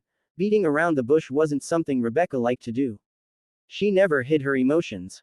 When she was angry, she would scold. When she was happy, she would laugh. And when she loved, she would say it boldly. Although Rebecca might not have imagined that Lucy could steal her house in just a few days, Rebecca was not in the mood to care about who loved Luoqi or who Luoqi loved right now. All she wanted now was to rescue him, because she liked Luoqi, so no matter what happened, she would choose to save him. Perhaps she would be annoyed that Lucy was competing for the same man, but all that would have to wait until Luoqi was rescued. At least now, Lucy and she were definitely on the same side. And Lucy's guess was confirmed, giving her a strange feeling. Lucy didn't expect Rebecca to also have feelings for Luoqi. Speaking of which, she still didn't know what kind of relationship Luoqi and Rebecca had. If they had already been in love, wouldn't she have become the sinner who interfered between them? But she also had no time to think too much now. Like Rebecca, she was only worried about Luoqi. Even if there were more questions, they had to rescue Luoqi first. Yes. Lucy nodded heavily in response to Rebecca. Both of them tacitly agreed not to talk further about it. As for the war between women, they would fight it after Luoqi was safe. Meanwhile, Jack, witnessing this scene, his eyes wide, was completely shocked. Lao Wei chuckled. lightly, sighing that youth was truly wonderful. After this interlude, everyone's mood eased considerably. Lao Wei continued to analyze. To rescue L, we first need to know where Arasaka took him. What are your thoughts? Clearly, Lao Wei couldn't be of much help with this. Chapter 52 Rebecca's determination. Let Lucy try searching for L's location first. If that doesn't work, we'll have to find a middleman specializing in intelligence. Jack voiced his idea. Currently, they were completely unaware of Luoki's situation, so they could only first let Lucy attempt a deep dive into the network to find Luoki's whereabouts. Regarding Jack's suggestion, everyone nodded in agreement, acknowledging that there wasn't really a better way at the moment. I'll go prepare for the deep dive. Lucy was the first to get ready to move. The clinic didn't have the interface needed for a deep dive, and time was pressing, so she had to act immediately. Meanwhile, Misty, who had been silent on the side, watched everyone discussing their plan and also voiced her thoughts. You plan to rescue L. I know he's in danger right now, but what if he's being held by Arasaka people? It's heavily guarded there. Isn't that too dangerous? I'm a little worried about you. Misty expressed her concern. She was also anxious about Luoqi being captured, but she knew what kind of entity Arasaka was. She was afraid Jack and the others would also fall into danger. No matter how dangerous, we have to save him. Even if he was taken to Arasaka Tower, I'll charge up Arasaka Tower to rescue him. I just watched them take L away right before my eyes. It's all my fault for being too weak. I couldn't stop them, Rebecca said through clenched teeth, clenching her fists. Recalling the scene in front of Luoki's clinic, she truly hated herself for not being strong enough, for not protecting Luoqi. Rebecca had never been a frail girl, she didn't need others' protection. On the contrary, she wished she could protect the people she loved. Before, she didn't have someone she loved, but now she did, yet she could only watch as someone else took him away. Therefore, she swore she would definitely rescue Luoqi. Rebecca's resolute words echoed in everyone's ears, causing them to be slightly moved. They hadn't expected Rebecca's determination to save Luoqi to be so firm. Is this Rebecca's love for L? So there really are people who would choose to charge up Arasaka Tower for the person they love. What about L? Would he do the same for me? He would, right? He said he would. Lucy was touched by Rebecca's words. Feeling Rebecca's sincere emotions for Luoqi, Lucy felt inexplicably flustered. It was as if she was the one who had stolen Rebecca's beloved. If Rebecca found out about her and Luoqi, how would she look at her? Unlike Lucy's subtle emotions, Jack's thoughts on the side were that Rebecca was too damn loyal. Going through fire and water for her loved one was damn romantic. He couldn't fall behind either. Rebecca, you're right, we definitely have to rescue L. Don't worry, with me here, I won't let you venture alone.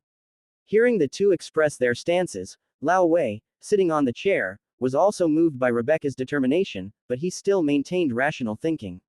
Actually, Misty is right. If you really want to break into Arasaka's territory to save someone, it's too dangerous. And with just the two of you, honestly, it's very difficult to pull off. Lao Wei said to Jack and Rebecca. He knew the main force for the final action would still rely on these two. Hearing Lao Wei say this, Jack instantly felt a bit unconvinced and said, Hey, Lao Wei, don't underestimate me. I'm not the same as before. L hooked me up with that stuff, I'm really fierce now. Lao Wei shook his head as he watched Jack roll up his sleeves and show off his muscles. You're fine, but what about Rebecca?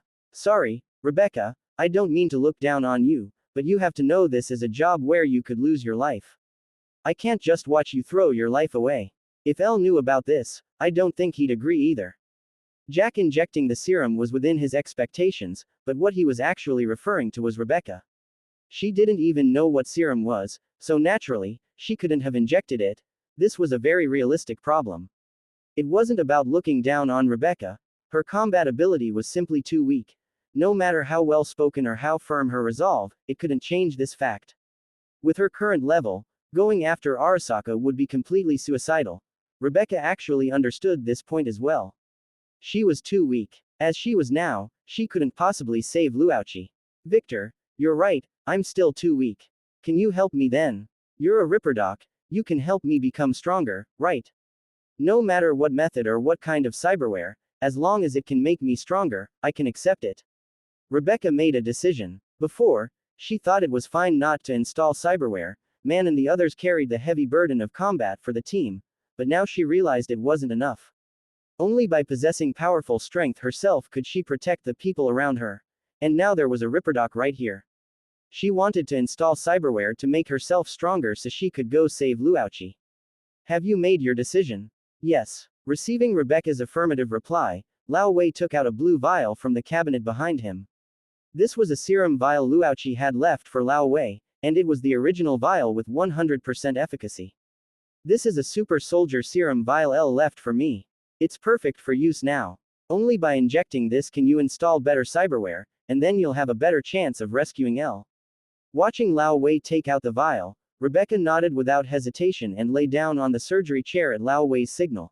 Soon, Lao Wei finished the injection for Rebecca, and Rebecca fell into a deep sleep. Meanwhile, Misty took Lucy to a nearby apartment with a deep dive interface. The clinic became quiet for a while. Lao Wei, I'm going to make a call. Okay. Jack looked at the quiet clinic, hesitated for a moment, walked out, and dialed V's number. Actually, Jack had thought of V right from the start, when he learned Luochi had been captured by Arasaka, but Jack didn't want to trouble V. In his impression, V was just an ordinary agent. Not to mention whether he could even know about Luochi's capture. Even if he knew, helping them might not be that easy. It might even drag V into the vortex. After all, V wasn't the only one who called the shots in the company. Leaking Arasaka's intelligence and causing someone to abduct the target was a serious charge for anyone to bear. What's more, V and Luochi weren't very close, and he had no right to ask V to help him. Jack had originally planned to consider contacting V if things became desperate, but Rebecca's behavior just now gave him a different idea. If there was a chance, he didn't want Rebecca to take risks. He didn't want Luochi to lose someone who loved him. But what Jack didn't know was that V had already made a qualitative leap in just a few days, but hadn't had time to tell Jack yet. And even Luochi's capture was orchestrated by V, though V himself didn't know it was Luochi they had caught. He assigned the task to his subordinates, he just needed to get the intelligence about Ascension technology that they handed over. Chapter 53. Inside Arasaka Tower. In Jenkins' office, V was discussing the follow-up plan for the serum with Jenkins. Just then, V received a call from Jack. Hold on, I have a call. V interrupted the conversation and gestured to Jenkins. Jenkins nodded, indicating it was fine. Hey, Jack, I'm busy. Is there anything important? V, there's something I need to ask you. L was taken by Arasaka people in Nihonmachi. He was forced into a car, and I want to know where he was taken. I know this might not be easy to handle. If it's too difficult for you, just forget about it. Listening to Jack's account, V's brows gradually furrowed. L was taken. Alright, I'll look into it, but Jack, let me say this first, it might not work out. Okay, I'll wait for your news. The call between the two was simple. Seeing that V was busy, Jack didn't say much, the main point was conveyed. After hanging up, V fell into thought. Hearing that Luochi was taken by Arasaka people, V's first thought was whether Abernathy was behind it, not suspecting himself. If Abernathy found Luochi, it would be troublesome. It would be difficult for him to intervene without exposing himself, which is why V said he might not be able to handle it. What's wrong? Jenkins asked, seeing V's expression was off. Someone gave me news that a mercenary from the Konpeki Plaza incident was taken by Arasaka people. Was Abernathy behind it? Not sure. V shook his head. If that bitch is behind it, don't even think about getting involved again. You need to clear yourself and make sure he won't expose you. Jenkins reminded V, and V nodded, understanding the situation. But what puzzled him was how Abernathy could still find Luochi when the traces had been cleaned up. Alright, go handle this first. We've discussed the serum matter enough. Waving his hand, Jenkins signaled V to clean up this mess first and see what was going on. Leaving the office, V prepared to investigate Luochi's matter. But just then, another call came in, from the agent he had assigned to investigate Ascension Technology Intelligence. What? Did you find the intelligence? Not yet. I've caught a cyberpunk who knows about Ascension Technology Intelligence, but he refuses to talk and says he wants to see you. I want the intelligence, not a mercenary who knows the intelligence, understand? Or are you saying you can't even handle one mercenary? I don't have time for this now, this is your mission. V was clearly not in a good mood. He had thought the intelligence was found, but it turned out to be just a captured mercenary, and he didn't have time to see any mercenary now. But he said he wouldn't speak until he saw his superior, and he also said he knew all the information about Ascension technology. The agent on the other side said cautiously after being criticized by V. Alright, send me that mercenary's information first, and I'll see how to handle it. Since the agent said so, V could only decide to take a look first. Understood. The agent didn't dare to say more after receiving the instruction. Soon, V came to the office cubicle and saw the information sent by the agent. This is damn it, this is truly a case of the flood washing away the Dragon King's temple. Looking at the character information displayed on the terminal, V slapped his forehead. Not long ago, Arasaka's action team brought Luochi to Arasaka Tower. This incident was of great importance, and only in Arasaka Tower could they ensure they wouldn't be infiltrated or disturbed by other corporations. After searching him to ensure Luochi wasn't carrying any dangerous items, Arasaka security escorted Luochi to an interrogation room. Speak. Tell us everything you know about Ascension Technology Intelligence. The agent leaned his hands on the table and said to Luochi sitting opposite him. Not responding to the agent, Luochi looked around the environment on his own. This was the first time he had entered Arasaka Tower since coming to Night City. He was considering the feasibility of escaping from here, although he didn't intend to escape. Seeing that Luochi ignored him, the agent slammed his hands heavily on the table. Kid, answer my question, stop looking around like that. The agent was annoyed by Luochi's ignoring attitude. At this point, Luochi finally focused his attention on the agent, thought for a moment, and spoke.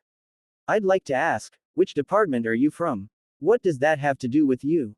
Now, tell us the information you know, that's what you need to do. I don't have time to waste with you. The agent had seen many arrogant cyberpunks, but this was the first one he couldn't handle. He just wanted to quickly pry the intelligence out of this guy's mouth. Luochi, however, found the agent's anxious look a bit amusing. Don't rush. I'll answer your question only if you answer mine. Luochi seemed completely unhurried. The agent took a deep breath. Seeing that this kid was unyielding, he reluctantly answered Luochi's question. Counterintelligence. Hearing these words, Luochi rubbed his chin and smiled. Did I run into them? Could V be in charge of this? If so, and he still had me arrested, that would be truly messed up. Luochi thought to himself. I want to see your superior. Luochi's words struck the agent hard again. Seriously, is Arasaka Tower your home? You think you can see whoever you want? You're in our hands right now, can't you figure out your situation? A million thoughts raced through the agent's mind. Impossible. Tell us the information you know right now. The agent flatly refused Luochi's request. Luochi, however, spread his hands.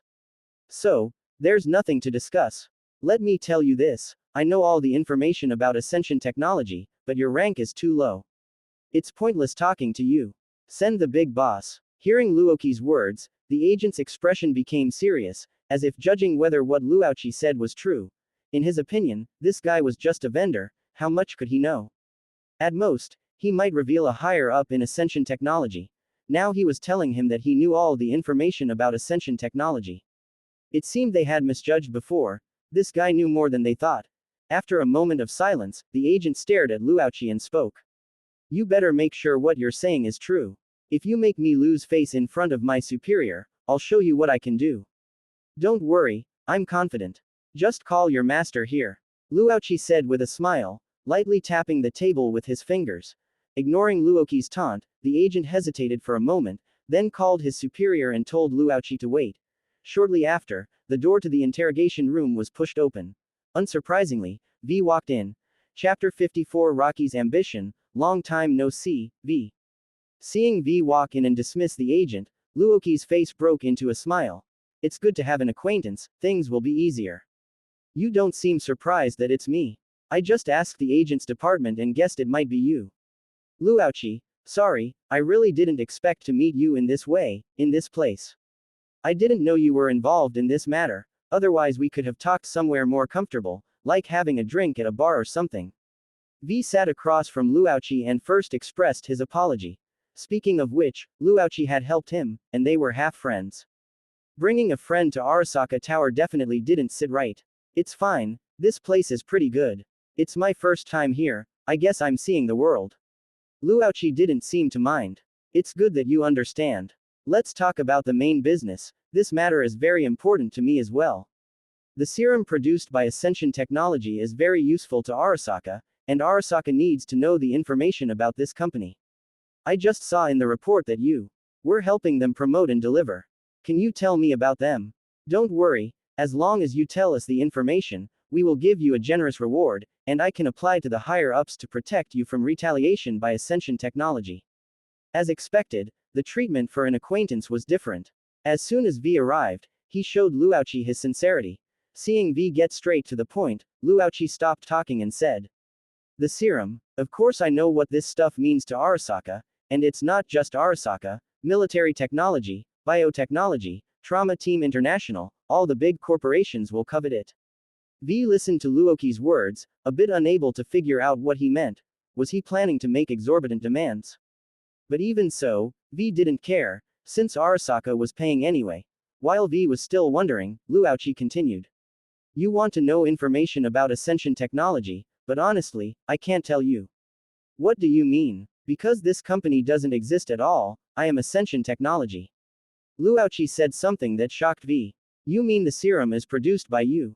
V was startled for a moment, not immediately denying Luochi. V just raised a question, and Luochi nodded and gave the answer.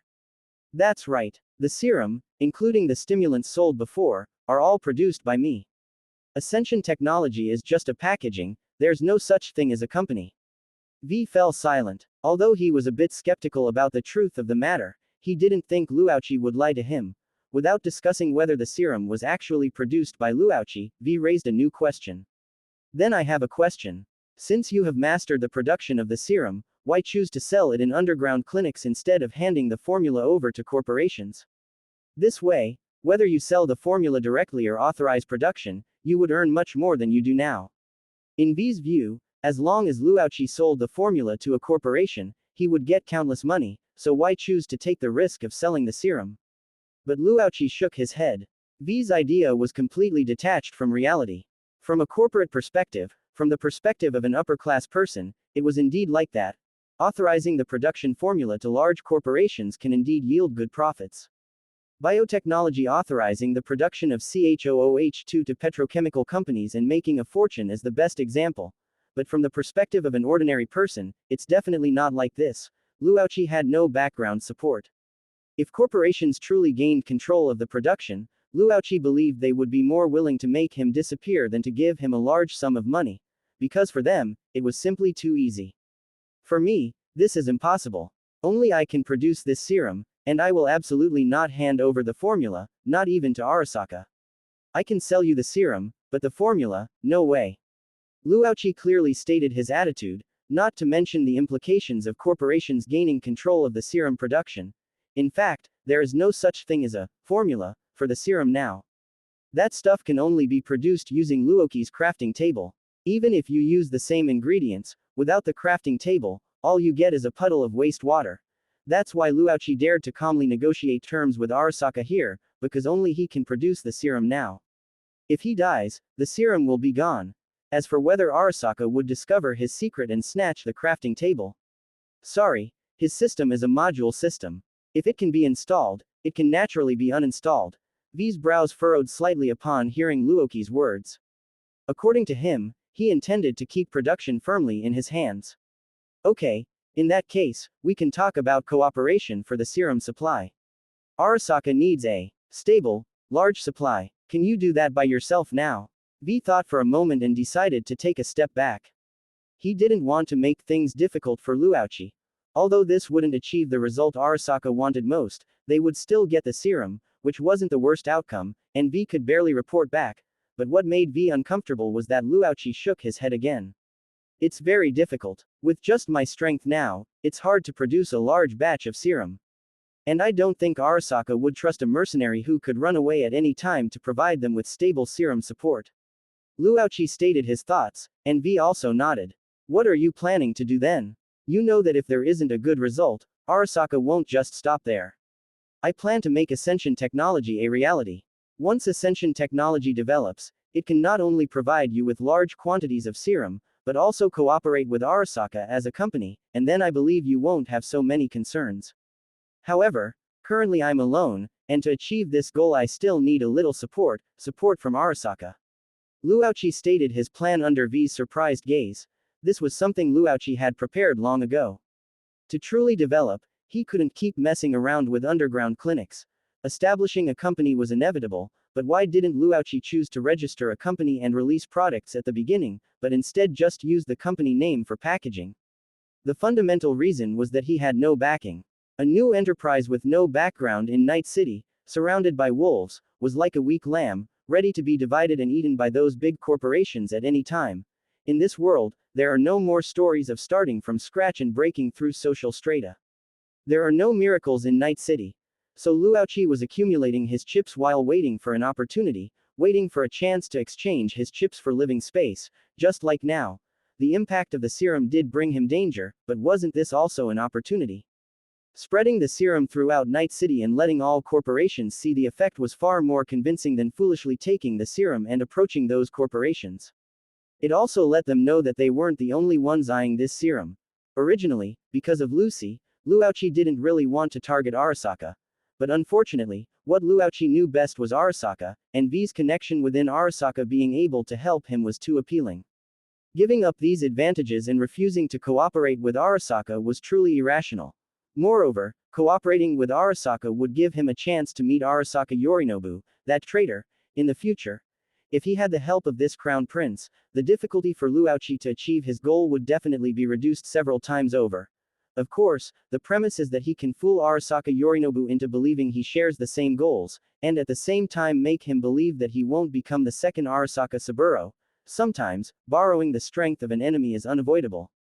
Luoqi had no burden about this at all. He only hoped that Lucy could also understand him. Chapter 55 Rocky is back. Honestly, your ambition truly surprises me. Wei listened to Luoqi's words and understood his meaning, but what shocked him was how immense Luoqi's ambition was. It's normal to have some ambition. Who wants to rot in this city their whole life? Besides, aren't you the same, Wei?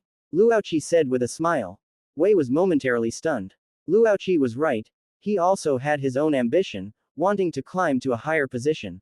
Luoqi's words also reminded Wei that this matter was an investment for him as well. If Ascension technology truly grows strong in the future, or becomes an important partner of Arasaka, then Wei will definitely benefit greatly from it. But if Ascension technology messes something up, Wei, as the liaison, will also be implicated. Alright, you're right, but this matter is beyond my scope of handling, and I don't have the authority to make such a decision. But I will contact those above and arrange a meeting for you. After considering for a while, Wei felt that Ascension technology did have good potential. Coupled with the connection through Jack, Wei decided to help Luoqi out. Thank you. Having received Wei's reply, Luoqi stood up and shook hands with Wei, reaching a consensus. Oh, right, although the cooperation still needs further discussion, if you have any more serums on hand now, you can sell them to us directly. Although Wei couldn't decide on the cooperation, acquiring the serums was also his task and within his authority. Evaluating and experimenting with the serum would certainly not be enough with just one dose obtained from a Ripperdoc. There are 20 doses left. You can come to my clinic to get them now. Luoqi nodded. This was exactly what he wanted. He didn't have much money left on him now and urgently needed to recover some funds to deal with the situation ahead. Then I'll arrange for someone to go with you to pick them up. The sooner this is done, the better. Security outside is already ready, I'll have them escort you out. Luoqi nodded and walked towards the interrogation room exit. But just then, Wei suddenly called out to Luoqi again. I know you're very ambitious, but don't push Arasaka too hard. Even if the serum had never appeared, Arasaka would still be one of the most powerful corporations in this world. Wei hesitated for a moment but still offered a friendly warning. Understood, I'll handle it well. Luoqi smiled, reassuring Wei. Also, Jack is very worried about you. Say hello to him as soon as possible. Luoqi was startled when he heard Wei's words, a little confused as to why Jack would know he had been arrested. He had specifically not notified anyone to avoid worrying Jack and Lucy. And how long had it been? Even if Lucy discovered he was missing, she wouldn't find her way to Arasaka so quickly, right? Although Luoqi was a bit confused, he still nodded in agreement. I understand, thank you. Soon, Luoqi, who had walked out of the interrogation room, was escorted out of Arasaka Tower by security. Wei then found the agent and instructed him to follow Luoqi to purchase the serums and to arrange for personnel to keep a close eye on Luoqi. While friends were friends, he didn't fully understand Luoqi yet and couldn't trust him 100%. If Luoqi was just using an excuse to trick him and then run off, he would have nowhere to complain. Furthermore, Wei had to ensure Luoqi wasn't snatched away by people from other corporations. Keeping an eye on him was very necessary. After leaving Arasaka Tower, the agent drove Luoqi back to his clinic. Luoqi retrieved the serum from the clinic and handed it over to the agent, quickly receiving the transfer from the agent. With his wallet warming up again, Luoqi couldn't help but marvel at the generosity of large corporations. They bought 20 doses of serum for 400,000 without batting an eye. In front of the clinic, Luoqi saw off the agent but noticed many people nearby watching. It made sense, Arasaka had caused such a commotion by arresting him and now sent him back. It would be strange if people weren't curious. Ignoring them, Luoqi turned around and planned to go back into the clinic to contact Jack. But just then, he noticed something strange. He glanced at the DeLorean parked in the space and saw it was gone. Huh, where the hell is my car? For a moment, Luoqi thought some suicidal idiot dared to steal his car. But then he reconsidered. With the DeLorean's anti-theft capabilities, it shouldn't have been possible to steal it. He opened the map to check the vehicle's location and found the car parked at Lao Wei's clinic. It was likely taken by Jack. Helpless, Luoqi got on his motorcycle again and headed towards Lao Wei's clinic. At the same time, he called Jack. Meanwhile, on the other side, Jack, Lucy, Lao Wei, and Misty were all staying at Lao Wei's clinic. Any news yet? Lucy couldn't help but ask. Not yet, just wait. My buddy said it's fine, don't worry. After learning that Luoqi had been arrested by him, Wei notified Jack, telling him Luoqi was fine and that he would handle it and release him soon. So everyone didn't choose to continue searching for Luoqi's location. Rebecca hadn't woken up yet, so everyone gathered at the clinic to wait for news. Buzz. As Jack's communication was called, Jack immediately stood up. It's Elle's call. Jack explained the situation to everyone and then answered the call. Hey Elle, you're no. But before Jack could say 2 words, Lucy roughly cut into their communication. Elle, are you okay? Did Arasaka do anything to you? Are you alright? Lucy asked with a voice full of concern. Luoqi was startled when he heard the voice on the communication. Although he wasn't surprised that Jack would notify Lucy, the concern and anxiety in Lucy's words warmed his heart. Lucy, I'm fine. You're at Lao Wei's place, right? I'll be there soon. Let's talk about everything when I see you. Luoqi responded gently to Lucy. Okay. Knowing that Luoqi was fine, the stone in Lucy's heart was lifted. Soon, Luoqi arrived at Lao Wei's clinic. As soon as he entered the door, someone rushed into his arms. Lucy held Luoqi tightly at this moment. Feeling his real touch and body temperature finally made her truly feel relieved. Luoqi had returned to her side, safe and sound. It's okay, Lucy, I'm fine. Arasaka didn't do anything to me. Luoqi patted Lucy's back to comfort her. Okay. Hearing Luoqi's words, Lucy also let go of Luoqi. After all, there were others present, and Jack and the others were also worried about Luoqi's situation. Sorry, I made you all worry. Luoqi walked in, looking at everyone in the clinic. His heart also felt warm, at least there was a group of people who would worry about his safety. He wasn't alone. Brother, it's good that you're okay. I almost thought I had to storm Arasaka Tower to get you out. Jack smiled and nodded. He wasn't as sentimental as Lucy. Since Luoqi was fine, that was good. And Lao Wei, seeing that Luoqi was fine, also showed a smile on his face. It's good that you're okay, kid. No matter what just happened, let's sit down and rest first. And tell us what exactly happened. Chapter 56. I'll protect you in the clinic. Luoqi explained everything that had just happened to everyone, and also told them his thoughts on Ascension technology. As expected, it was because of the potion, but you're right, to start a company and gain a foothold in Night City, cooperating with Arasaka is indeed a good choice. Lao Wei nodded, expressing his understanding of Luoqi's actions. Jack, on the other hand, spread his hands and complained. Elle, what you said makes sense, but can you tell us next time before you do something this big? You made us think you weren't coming back. If V hadn't told me, we would have already charged into Arasaka. Luoqi felt a bit helpless hearing Jack's words.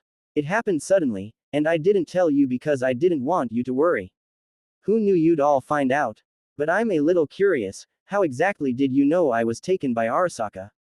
Did V notify you? Seeing Luoqi's confusion, Jack turned and pointed to the surgical chair in the clinic. Luoqi turned his head and saw Rebecca lying on it. Luoqi had noticed Rebecca when he first came in, but he didn't have a chance to ask amidst their questions. Now seeing Jack pointing at Rebecca, he vaguely guessed a few things. Rebecca told us. She saw you being taken away by Arasaka's people in front of your clinic, so she came to find Lao Wei, and that's how Lucy and I found out. Hearing Jack's words, Luochi finally understood. Recalling it, after getting into the car, he did seem to hear a few muffled thuds that sounded like bullets hitting the car. He didn't pay attention at the time, but now it seemed that must have been Rebecca's doing. So, in Rebecca's current state, Lao Wei, did you inject her with the serum? Luochi looked at Lao Wei and asked. Luochi was very familiar with the state after being injected with the serum, and Lao Wei nodded, but before Lao Wei could continue, Luoqi's hand was pulled. Come with me, I have something to tell you. Lucy was seen pulling Luoqi's hand and leading him outside the clinic. Just as Luochi was wondering what needed to be said outside, Lucy spoke. Rebecca injected the serum because of you. Not only that, she was more worried about you than any of us, and more determined to save you than any of us. She would rush into Arasaka Tower for you without hesitation. She asked Victor to help her inject the serum and install cyberware so she could save you. Lucy said everything about Rebecca in one breath, without hiding anything. Luochi was stunned hearing this. He didn't expect so much to have happened in such a short time, and he didn't expect Rebecca to have done so much for him. Rebecca also said she likes you. Everything she did was because of her love for you. You have that kind of feeling for Rebecca too, right? Lucy spoke out Rebecca's feelings for Luochi without hesitation. In her opinion, Luochi had the right to know this, and it couldn't be hidden anyway. What she needed to do was not to avoid it, but to make things clear. Luochi felt his brain wasn't working well enough right now. The impact of being caught by his lover was explosive no matter the situation. After a moment of silence, Luochi still spoke. I do have that feeling for Rebecca. But Lucy, I feel the same way about you.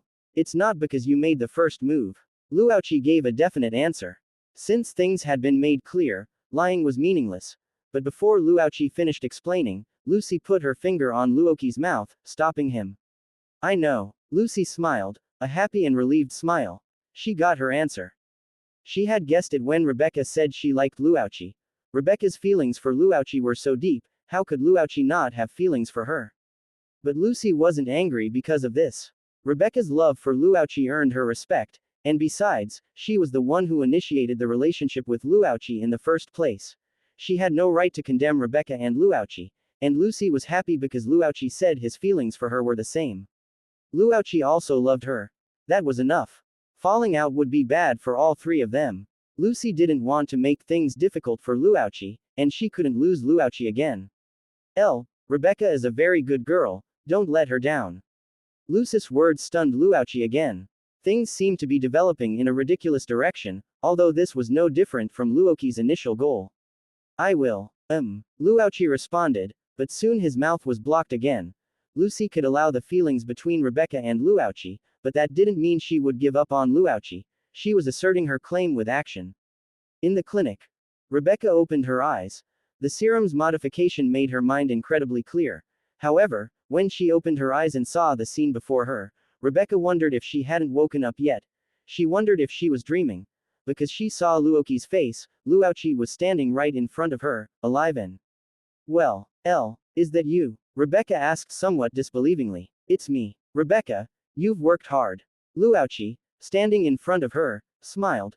Rebecca looked around and saw Jack and the others were also watching her, all with smiles on their faces. Rebecca also smiled.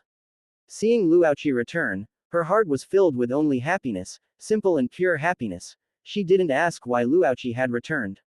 Rebecca didn't care about the reason, she only cared that Luochi was back, and that was enough. That's great, you're back. Rebecca pushed herself up with her hands and sprang from the surgical chair, pouncing towards Luochi. However, Rebecca jumped with her usual strength, but found that her strength was different from before. The force that would have been a normal spring sent Rebecca charging towards Luochi like a small cannonball. Rebecca crashed into Luochi. Unprepared, Luochi lost his balance and was carried backward by Rebecca. Sorry, I was too excited, I didn't control myself. Rebecca said somewhat apologetically, looking at Luochi pinned beneath her. Rebecca wasn't heavy, so being pinned by her didn't feel like much, but that collision just now was quite impactful. After being enhanced by the serum, Rebecca's physical fitness had improved by who knows how many levels. It was believed that the future Rebecca, who would wield various high-powered firearms and fire them madly, was about to arrive. Although the serum enhanced Rebecca's strength, Rebecca's figure didn't change, nor did she grow a body full of muscles. Luauchi could feel it through the touch of Rebecca's thigh at this moment, it was still so soft and elastic. Perhaps this was the special thing about the serum, just like when female Captain America was injected with the serum, she didn't turn into a protein queen. It's okay, Rebecca, I understand. I know everything you did for me, thank you. Luauchi said, looking into Rebecca's eyes. Everything Rebecca did truly moved Luauchi, and he would never let Rebecca down in the future. Well, it's nothing. Because I like Elle, I'll keep looking out for you like this from now on.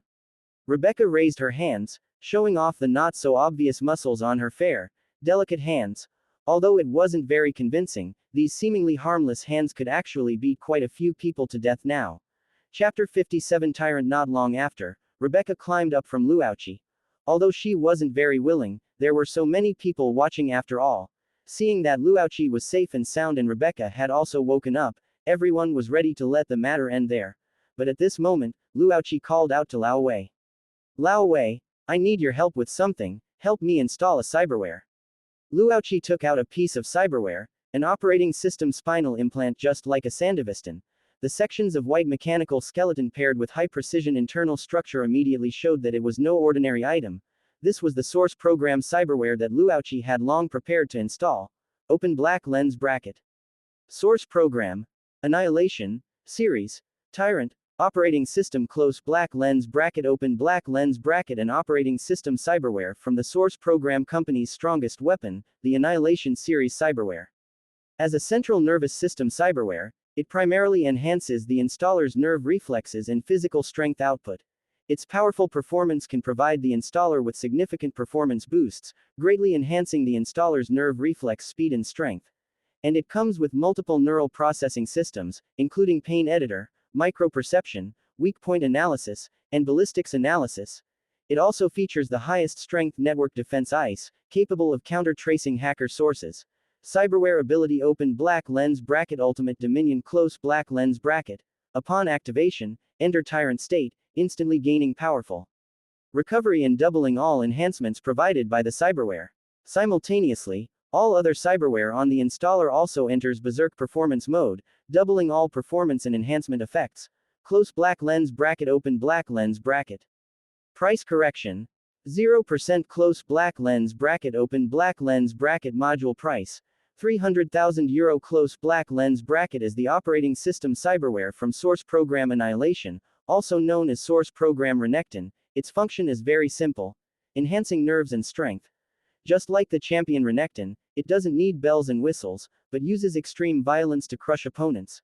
Cooperation with Arasaka was imminent, and to prevent Arasaka from turning hostile and acting against him if negotiations failed, Luauchi decided to first enhance his own strength. The main reason for choosing the source program Renekton operating system, besides its powerful performance enhancement, was the network defense capability it provided, which was what Luauchi desired most. Hackers were always difficult to guard against, and Luauchi had never had good countermeasures. Ordinary ICE simply couldn't withstand the intrusion of top hackers. If a conflict occurred and the enemy had hackers while he had no defense capability, he would be in an infinitely passive position. But after Luauchi installed the Tyrant operating system, his system would become an impenetrable steel fortress, making further intrusion virtually impossible. What model of cyberware is this? I've never seen anything like it. Taking the cyberware Luauchi handed over, Lao Wei examined it carefully and found that no company had ever produced an operating system of this model. You know, Lao Wei. Luauchi gave Lao Wei a look, and Lao Wei understood, immediately stopping his questions. After all, this guy had already pulled out so many strange things, taking out a piece of cyberware wasn't that surprising. Although Lao Wei had never installed this unknown model of cyberware before, fortunately, after modification, the source program cyberware was fully compatible with Cyberpunk cyberware structures, and installation was no different from ordinary cyberware. Luauchi lay down on the operating chair, and Lao Wei began to install the cyberware for him. The cyberware installation surgery wasn't complicated. After giving Luauchi an anesthetic, Lao Wei quickly completed the installation. Luauchi, waking up on the operating chair, opened his eyes, feeling the difference the cyberware brought him. At this moment, he felt as if the world around him was in slow motion. Everything became so clear, so slow. The Tyrant operating system enhanced Luoki's nerve reflexes to an unprecedented level. Under this intensity of nerve reflexes, Luoqi was like someone who had activated a Sandevistan. The entire world slowed down. Unlike the Sandevistan, which achieves a significant increase in nerve reflex speed for a short period through activation, the effect of the Tyrant system is more like a neural system implant such as a Kerenzikov, which is always active and continuously enhances the installer's nerve reflexes. However, the enhancement brought by the Tyrant system is countless times stronger than the Kerenzikov, even reaching a level close to the activated state of a Sandevistan. It could be said that Luoqi was now like someone who constantly had a Sandevistan activated. Seeing Luoqi move on the operating chair, Lao Wei knew that Luoqi had woken up. How do you feel? Lao Wei asked, looking in Luoqi's direction. But just as Lao Wei finished asking, Luoqi, who was lying on the operating chair, flickered and disappeared right before his eyes. Lucy and the others accompanying Luoqi also exclaimed in unison upon seeing this scene. I feel great, better than ever. At that moment, a voice came from behind them. Turning around, they saw Luoqi standing behind them, stretching his body. Although the Tyrant system's enhancement effect was continuous, it wasn't impossible to adjust. At this time, Luoqi had adjusted his reflex efficiency to only 50% higher than normal. He was trying to adapt to the slow world under rapid nerve reflexes, making his speech speed normal. He still needed to adapt to this gradually, step by step, and constantly maintaining the highest intensity reflexes would also place a burden on his body. As expected of the cyberware from the source program company's strongest weapon, the speed enhancement is too powerful. Luoqi sighed inwardly. Although source program Renekton wasn't known for speed, that was only relative to other aspects. As the strongest weapon, source program Renekton couldn't have obvious weaknesses, even its weakest points were not something ordinary people could compare to. Besides nerve reflexes, the Tyrant operating system also increased Luoqi's strength by a full 50%.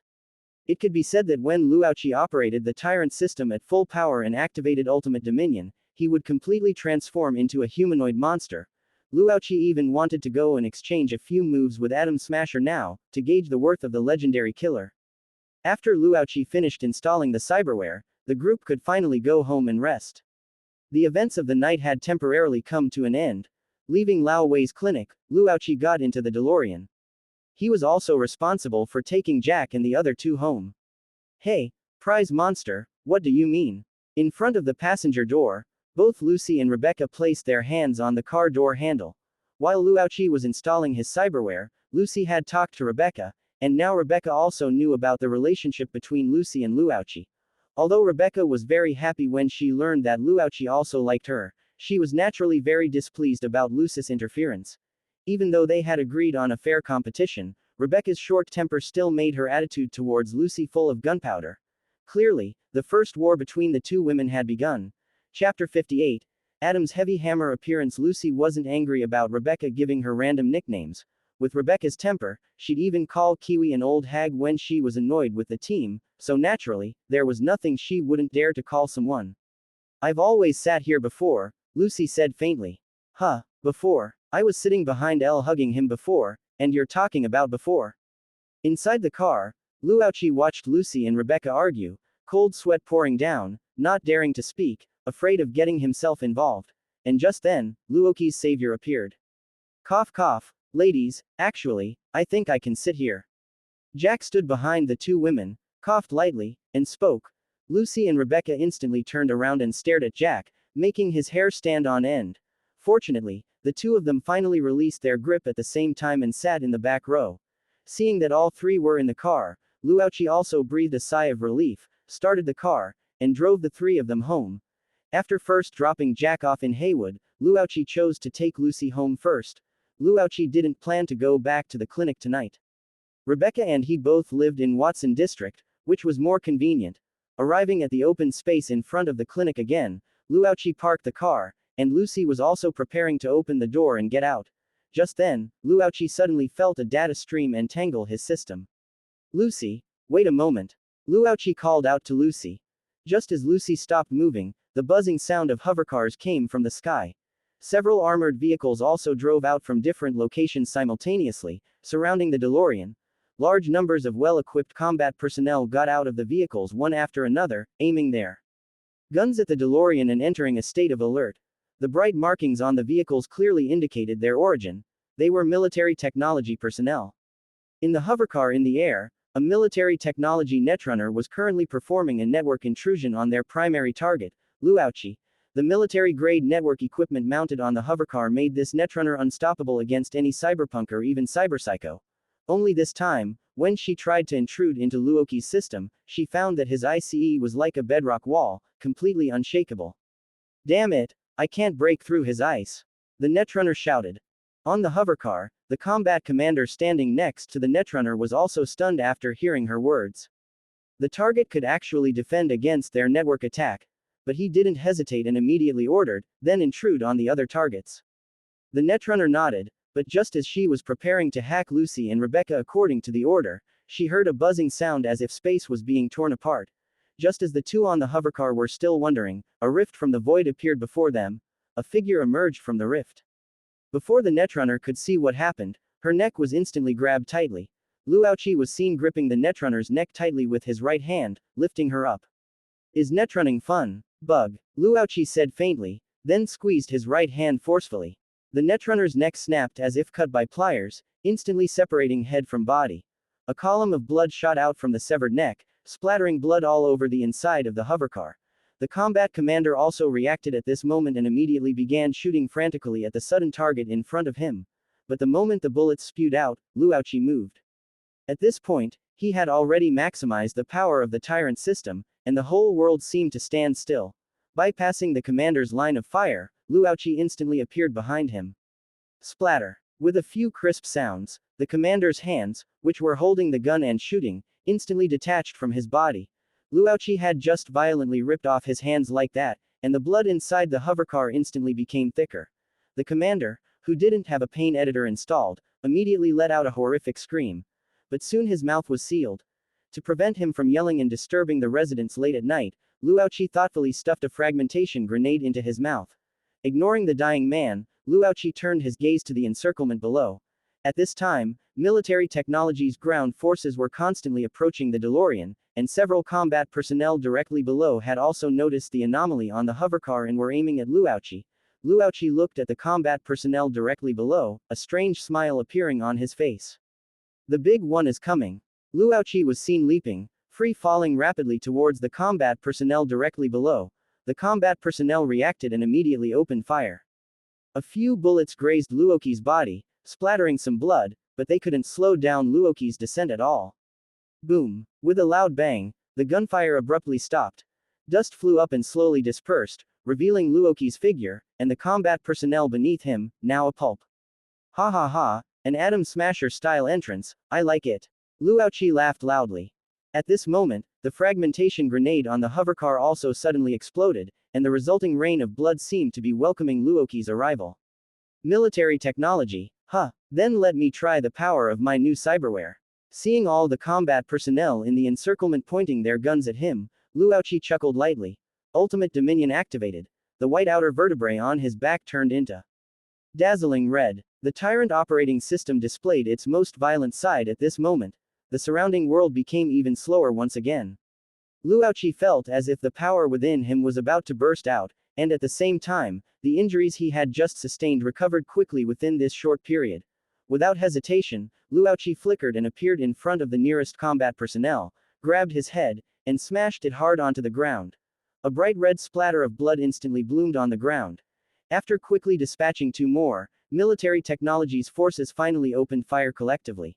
At the same time, quite a few combat personnel equipped with Sandevistan activated their cyberware. However, their speed after activating Sandevistan still seemed too slow compared to Luauchi in his tyrant state. And just then, seeing that military technology's forces were completely focused on Luauchi, Rebecca immediately kicked open the car door, grabbed the heavy machine gun Luauchi had thrown to her before tearing open the phase rift, and began firing wildly.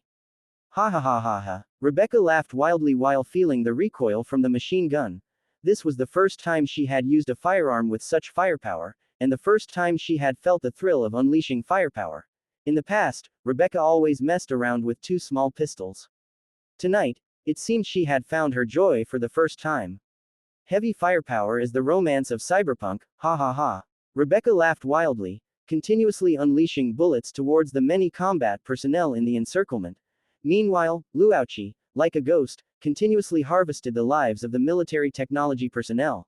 Chapter 59 Return home. Under Luoki's ruthless slaughter, the military technology forces were quickly annihilated. Looking at the scattered limbs on the ground, Luauchi panted heavily. This battle consumed him significantly.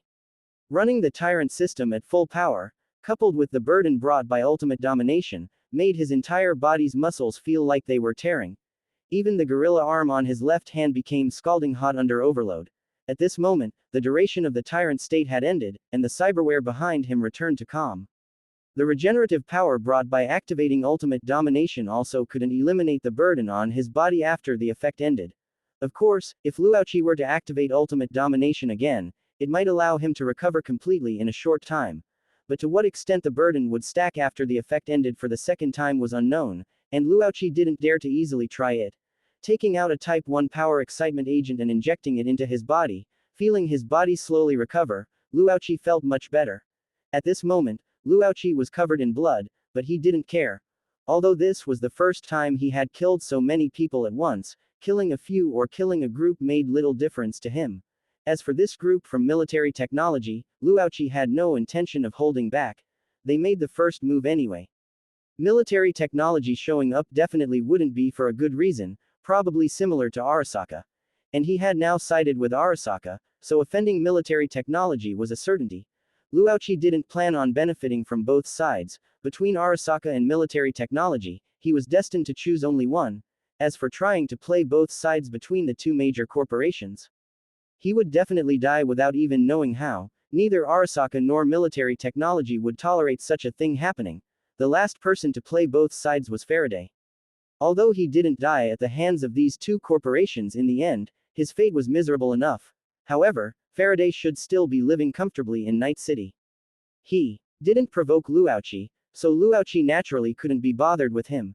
As for whether annihilating the military technology forces would invite their retaliation, Luauchi wasn't worried about that. Anyway, as long as he cooperated with Arasaka, he would experience this sooner or later.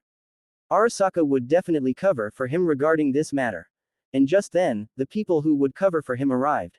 Another AV was seen flying in from the sky, but this time it wasn't people from military technology, but from Arasaka. At the same time, several armored vehicles drove up on the ground. They were Arasaka's operational forces. The AV slowly landed in the open space, and the agent from before stepped out of the AV. The agent's face clearly still showed shock after getting out of the vehicle. The scene before him at this moment made him doubt his own eyes. An entire military technology force was just annihilated like this. Even if it wasn't the most elite force, how many people in the entire Night City could achieve such a feat in a short time? Arasaka had been keeping an eye on Luauchi for a long time. After discovering military technology's actions against Luauchi, they responded immediately. On the surface, Arasaka arrived late, but in reality, with preparation, Arasaka's response speed was already very fast. According to their thinking, Luauchi should have been able to hold on for this amount of time. What he didn't expect was that Luauchi not only held on, but also fucking killed everyone from military technology. Moreover, looking at the tragic sight of scattered limbs and severed arms everywhere on the ground, one could imagine how terrifying the battle that just occurred was. Only at this moment did the agent realize what kind of existence he had previously tried to apprehend. If Luauchi had chosen to resist at that time, he might already be like these guys on the ground. Yo, it's you again. You came really fast. Not bad, you're keeping a close eye. Seeing that it was him again, Luauchi couldn't help but find it a bit funny. Did this guy not have to get off work in the middle of the night? It seemed the intensity of working at Arasaka was really not low. And the agent, looking at Luauchi, who was covered in blood as if he had just walked out of hell, didn't dare to say anything about his mockery. Mr. L, this is a necessary procedure, to ensure the smooth progress of our cooperation, and to guarantee your safety. The agent's tone was clearly much more polite. Alright, I'll leave this mess for you to clean up. I'm tired, goodbye, Luauchi said, waving his hand, then ignored the agent and walked towards Rebecca and the others. Arasaka's people came here to stop military technology, and now that military technology had been wiped out, they naturally wouldn't stop Luauchi from leaving. "Elle, are you okay?" Seeing Luochi covered in blood, Rebecca couldn't tell if Luochi was injured. "I'm fine. But Rebecca, you were very brave just now." Haha, of course. Although most of the enemies were dealt with by Luochi, Rebecca also played a significant role. The bodies riddled with bullet holes in the distance were her handiwork. Luochi looked at the smiling Rebecca and subconsciously wanted to pat her head, but after extending his hand, he remembered his hands were covered in blood and could only give up helplessly. "Lucy, I want to borrow your apartment for a bit." Luochi naturally didn't want to get into the car like this. After letting the DeLorean auto navigate to the parking spot, the three of them came to Lucy's apartment. Before long, Luochi finished washing off the bloodstains on his body. Walking out of the bathroom, he saw Lucy leaning against the windowsill smoking, while Rebecca was sitting cross-legged on the sofa, the two of them chatting. "What kind of poster is that on the wall? I didn't expect your hobby to be so old-fashioned, Lucy." Rebecca was complaining about the Moon New Life promotional poster Lucy had put on the wall. "Well, maybe," Lucy replied calmly. Hearing her dream called old-fashioned, Lucy didn't get angry. Since that night, she hadn't been as sensitive as before. Now, she didn't care how others viewed her dream, as long as Luochi approved, it was enough. TCH. Seeing that Lucy wasn't affected by her words, Rebecca scoffed and didn't continue talking about the topic. Just then, Lucy saw Luochi come out, smiled, looked at him, and said, "Elle, since you're all washed up, why don't you stay here tonight? Just let Rebecca go back by herself." And Rebecca immediately bristled upon hearing this. She jumped up from the sofa and spread her arms to block between Luochi and Lucy. "No, I don't agree." Rebecca yelled at Lucy, then turned to Luochi and said, "Elle, ignore her, let's go home." Luochi couldn't help but feel a headache looking at the scene before him. Although he really wanted to say that Lucy's bed was big, and it wouldn't matter if they squeezed in, he ultimately didn't dare to say it out loud. Helpless, Luochi could only choose to take Rebecca home. Lucy had only been joking anyway, so she naturally didn't stop the two of them. However, what Luochi didn't expect was that the home Rebecca mentioned didn't seem to be her own home, but Luochi's home. Chapter 60 Meeting Morning. Luochi sat up from the bed, pinched Rebecca's little face beside him, and woke her up. 2 days had passed since the night Luochi was taken by Arasaka. Today was the day V informed him to go to Arasaka Tower for the cooperation meeting. In these 2 days, Luochi and the others lived relatively peacefully. The commotion caused in front of the clinic that night was not small, and the corporations in Night City also learned about Arasaka and military technology's attitude towards Ascension technology. With these two giants openly entering the fray, no other companies chose to join the fun. Therefore, Luochi was able to live a rather comfortable 2 days. Luochi got up, washed and tidied himself, then called Jack. "Hey, Jack, it's almost time, we should get ready to go." "No problem, I'll wait for you below Arasaka Tower." After informing Jack, Luochi and Rebecca went downstairs, got into the DeLorean, picked up Lucy, and headed to Arasaka Tower. Originally, Luochi wanted to go alone, but when Jack and Rebecca learned that Luochi was going to Arasaka Tower again, they both expressed their desire to go with him. Even Lucy, who was very afraid of Arasaka, asked to wait below Arasaka Tower for Luochi to return. Although Luochi knew they had good intentions, he still refused Jack and Rebecca's request to accompany him into Arasaka Tower. Arasaka Tower was too dangerous, and if something unexpected happened, they would only hinder Luochi's actions. Helpless, the two could only compromise, choosing to wait below Arasaka Tower for Luochi to return, just like Lucy, which could barely be considered having someone to look out for him. Below Arasaka Tower, Luochi met Jack, who was waiting for them. "Hey, Mr. L, remember to inform us immediately if anything happens," Jack said, looking at Luochi, who was preparing to enter Arasaka Tower. Rebecca on the side also echoed, "Exactly, don't be like that night again. If something happens, tell me, I'll protect you." Rebecca produced a pink and green heavy shotgun from her left hand and brandished it in front of Luochi. At this time, Rebecca was wearing black fingerless gloves on her left hand, which were storage gloves Luochi had modified and made for Rebecca using the storage ring. And Rebecca had used it to fill up with various heavy firepower weapons. It could be said that Rebecca was now a mobile armory. "You must come back safely," Lucy also said at this moment. "Don't worry, I'm going to discuss cooperation, not to blow up Arasaka Tower. They won't do anything to me."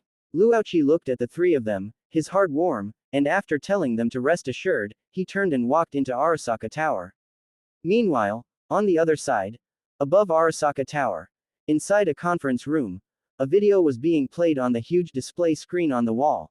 The footage was from a person's first-person perspective. He seemed to be carrying out an action, surrounded by many fully armed combat personnel like him who were encircling a vehicle. At this moment, an explosion suddenly came from the other side of the encirclement. Turning his head to look, a person was standing on the corpses of his teammates, laughing wildly. Or rather, it wasn't a person, but a humanoid monster. That monster began to slaughter them. No one could resist him. His teammates fell one after another, and he didn't even get a clear look at the person's shadow. Soon, it was his turn. The screen went black, the video ended, and then another video from a different perspective began to play. This time, it was no longer from the victim's perspective, but from a third-person view, overlooking the monster's massacre of this army. The scenes in these two videos were naturally the battle that took place in front of Luoki's clinic that night. Within the cyberware installed in the military technology troops, there was a built-in braindance recording module, and that night, Arasaka confiscated all the scattered cyberware, naturally obtaining the braindance recordings from that time. These video clips were extracted from the braindances recorded at that time. Atom Smasher, what do you think of this guy? A man in a sharp suit was sitting at the head of the conference table. He tapped the table lightly and looked at a metal monster on the sofa by the wall, asking, "Hey, a little interesting. Looks like he has an unknown model of Sandevistan installed." Atom Smasher gave a simple evaluation. "How confident are you in dealing with him? Looking at the braindance, he seems to have mentioned you. Just a meat worm with some strength and speed. I can't even remember how many guys like him I've sent to the grave, and they were still muttering my name until they died." Atom Smasher's expression was unmoved, completely unconcerned about the strength Luochi displayed. He could easily wipe out an ordinary military technology armed force as well. This level was not enough to attract his attention. "As long as you're confident," the suit man nodded. At this moment, a woman dressed as a secretary walked into the conference room, came to the suit man's side, and leaned in to speak to him. "Director, Mr. L has arrived. Shall we arrange to start the meeting?" "Let him in," the suit man nodded, turning off the video that was playing. He was the ultimate decision maker for this meeting, one of the board members of Arasaka's permanent Night City branch. Although not the most core member, he could still be considered a true high-level executive of Arasaka. The matter of Ascension technology wasn't so big as to alarm the Arasaka family members to handle it. But it wasn't small either. The finalization of the cooperation certainly required the nod of a board member, so this meeting fell to him. Soon, several people entered the conference room led by the secretary. Besides Luochi, several others also came to attend this meeting. One was the deputy head of Arasaka's logistics and support department. Their department conducted the testing and evaluation of the serum. He was one of the people at Arasaka who currently knew the most about the serum, so it was natural for him to preside over the meeting. At the same time, people from Arasaka's finance department and marketing department also came to attend this meeting. The feasibility of Luoki's cooperation plan needed to be evaluated comprehensively by these people. As for the Arasaka director, he was just making the final decision. As soon as he entered the conference room, Luochi noticed Atom Smasher sitting on the sofa on the side. At this moment, Atom Smasher also turned his head to look at Luochi. Their eyes met. This was the first time Luochi had directly faced Atom Smasher since coming to Night City. Atom Smasher's presence here was naturally to protect the board members. At this time, he had not yet become Arasaka Yorinobu's personal bodyguard. Given the combat power Luochi displayed in front of the clinic, ordinary security could not completely guarantee the safety of the meeting, and with the participation of a board member, Atom Smasher was naturally arranged to come. "Control your movements, otherwise I'll tear you into pieces." Looking at Luochi, Atom Smasher warned him expressionlessly. Facing Atom Smasher's warning, Luochi showed no fear, nor did he respond, and simply sat down in his seat.